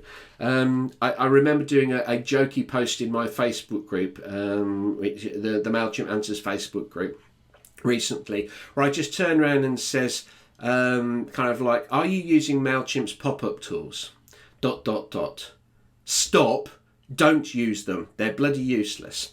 Now I may be going over the top slightly, but I've found when I've played around with them, they're quite inconsistent in terms of how they work. They don't give you a huge amount of flexibility. Realistically, if you're going to have a pop on your website, and don't get me wrong, pop-ups do work. We all kind of like complain and say, oh, bloody pop-up, don't like that. The fact is, the reason they exist is because they do work. But if you're going to do a pop-up, find a pop-up solution that's native to the platform that you're going to be using. All right. And one last thing about MailChimp forms, something I've not written here, but I've just remembered. A number of times people ask me, how can I get my MailChimp form to appear on my Facebook page? All right. So there is a way of embedding a form into Facebook. I'll be honest with you, don't bother. The time and effort that you're going to put into trying to get your MailChimp form to work on your Facebook page is lost. It is not a positive action as far as I'm concerned. It's actually something that takes a fair amount of time. It never looks good. And I'll be honest, when I did a survey in my Facebook group asking people whether people had actually signed up through the Facebook form, virtually none had. No one was able to comprehensively say that the time they spent putting the Facebook form and setting it up was worthwhile. It just hadn't worked. You're much better to actually just do regular posts on Facebook which lead to a MailChimp landing page. Because the great thing about MailChimp landing page is that you can design that, you can sell the benefits of signing up, of completing the form. So it's much better to do that. So don't try and use MailChimp forms, apart from landing pages, which are the only good forms that MailChimp have ever done. And don't try and crowbar a MailChimp form into Facebook. It is not worth the effort. You're much better to just post a link to a landing page, and then obviously you can sell the benefits of signing up there. All right. Right, mistake number 7, one that I see happening far too much. In fact, it's probably one of the things that gets asked, kind of like probably every couple of days in my Facebook group. And that's the whole idea of making your emails look pretty. Emails do not need to be pretty. They don't.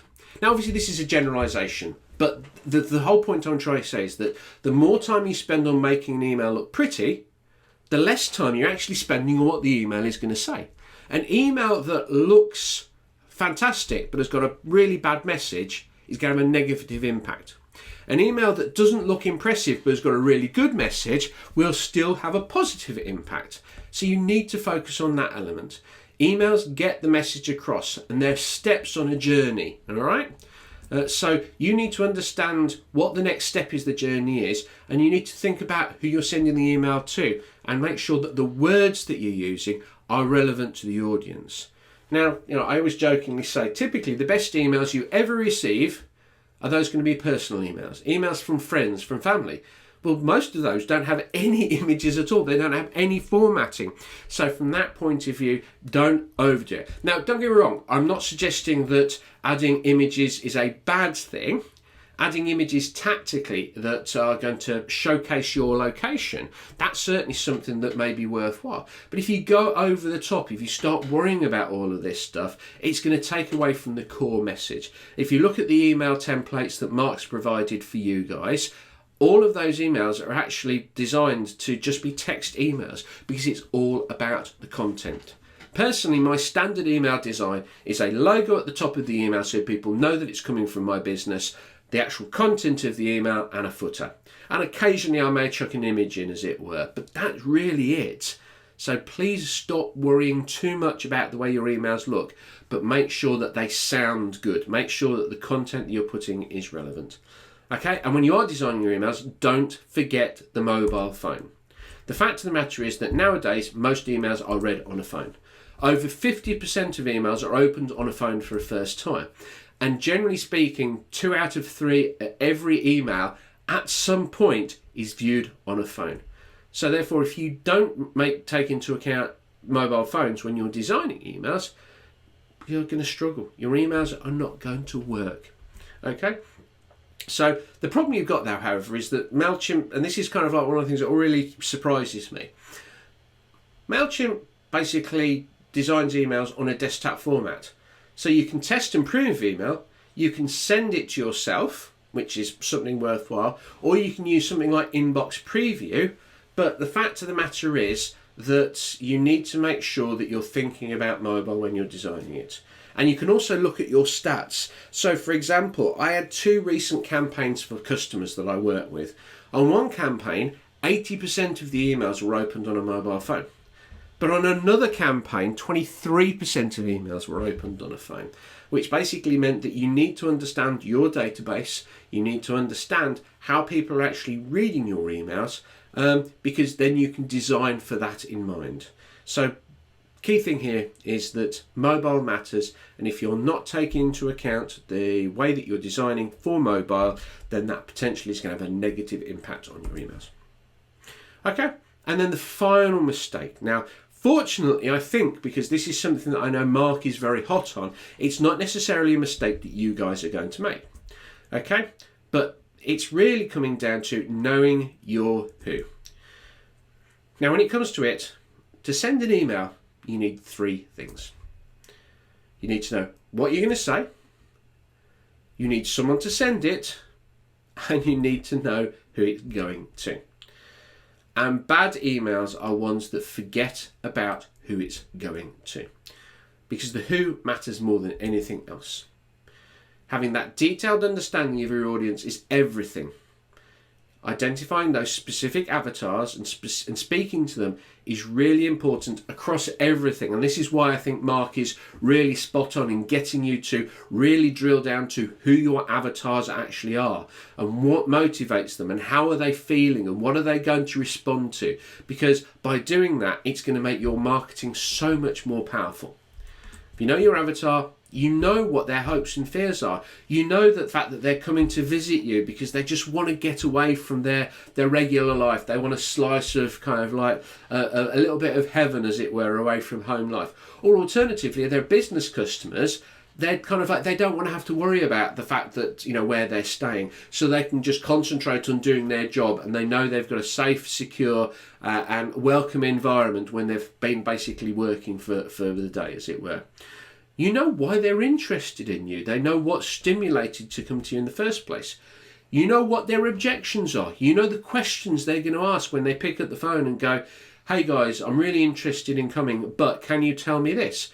If you know whether they're a recreational customer or whether they're a business customer, you know those questions, which means that you can actually respond to those questions and put them into your email. So you can talk to them in a voice that resonates with them. You can give them the information they need. The fact of the matter is that it's very easy for us to all blame technology when it doesn't work. But the fact of the matter is that if your email marketing is not succeeding, it's usually not technology that's a problem. It's actually us. And one of the primary reasons is because that we've forgotten the who. It really is that important. And this is the reason why this is the last kind of like mistake that I see people make. Because as far as I'm concerned, you can make most of the other mistakes and kind of like struggle through, as it were. But if you're not focusing on what you're putting into your emails and making it relevant to people, then you know what, your emails just aren't going to work. And this obviously is not just for email marketing, this is in every aspect of your business and the way that you sell it to your potential customers. So don't forget the who. Okay, so there we have it. There's basically the 9 most common MailChimp mistakes that I see. Now, there are lots of other mistakes that I see as well. I could quite easily do 2 or 3, 4 more versions of this video with another, 20, 30 mistakes. But these are kind of like the ones that I think are key and the ones that I want to make sure that you're aware of when you're going through your marketing. So hopefully you've written them all down and you're going to start adopting them. But just to make sure that you didn't miss anything, the 9 MailChimp mistakes that you need to avoid. You need to avoid having more than one list or audience in your database. Hopefully you're already doing that, but please don't be tempted to create a new audience. You're going to avoid using bad email addresses because MailChimp will basically come down you on like a ton of bricks. So don't go out and buy email addresses and use them in MailChimp. It won't work. And don't add people to don't add people to MailChimp unless you've got permission. And you want to make sure that you're complying with GDPR. You don't want to ignore GDPR. You want to make sure that when someone signs up to your email list, you've got a welcome email message. Now, hopefully over the last couple of videos, you've seen how easy it is to set those up and get those running. So make sure that you're setting them up, make sure they're immediate and make sure they're irrelevant to where people have signed up. Sticking with non-openers. If someone's been on your list for 2 years and they haven't opened a single email, take the hint. They're not that into you. They're not interested in you. Doesn't mean to say just wipe them completely off the database. Go back to them and send them an email and all the other people like them saying, are you still interested? Do you want to still be coming on? I'll give you a 15% voucher if you want to maintain your presence on our email list. But if they don't respond to that, get rid of them. It's going to make your email list more healthy. Don't use MailChimp forms. Now, fortunately, because of the fact that I've been able to talk to you about data capture, that's something that you should almost be aware of. Find a form that's appropriate for what you're doing and the platform that you're on. Don't spend too much time worrying about the way your emails look. People get millions of emails. Well, kind of like, well, it seems like I get millions of emails, as it were. And I spend less time worrying about if I can't find the information I need in an email because it's too pretty, it's failed. So don't spend too much time on the way it looks. Concentrate more on what it says. And please, when you're designing your emails, do bear in mind that a lot of people read your emails on mobile. Make sure that you're checking that email looks good. And then finally, do not forget the who.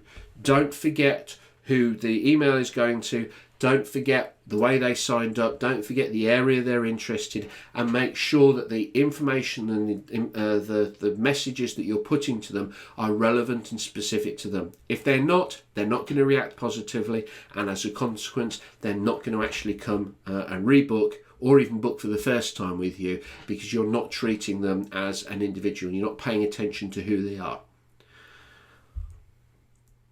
So there we have it. Those are the 9 mistakes that I've picked up with regard to email marketing and MailChimp that I see regularly. And hopefully now you've got a real good understanding of those. You've taken notes throughout this video, and you're going to make sure that you don't make these mistakes. Please do not make these mistakes.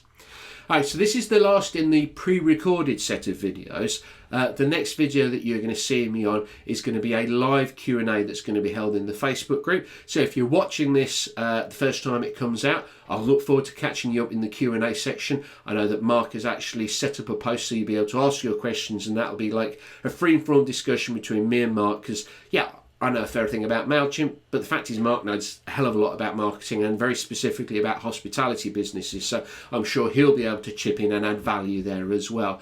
But get your questions in. We want to make sure that you're doing your email marketing as successfully as we possibly can. Okay, so get those in. If you're watching this on replay, then the next video is going to be recording of the Q&A, but hopefully that Q&A is going to be really informative and is going to answer some of the questions that you may have that you've that you obviously didn't get a chance to put live. All right, but ultimately, if you do want to get more information, help from MailChimp, if you've got questions, then the best way that you can do that is to actually join my Facebook group, which is called MailChimp Answers. So if you just go and look at search on Facebook for MailChimp Answers, or alternatively, you type in the words chimp.tips/FB group into your browser, that will automatically redirect. It's a free group, and it's a great place for specific MailChimp questions. Now, obviously, I'm part of the Boostly community. I will be in the future, so if you do want to have any questions answered about MailChimp, just basically go into your Facebook group in Boostly and actually tag me in, and I'll basically be able to see it. But if you want to understand a little bit more about MailChimp and you want to see some of the other questions that other people are actually putting out there, then go and join the MailChimp Answers Facebook group. It's a great place.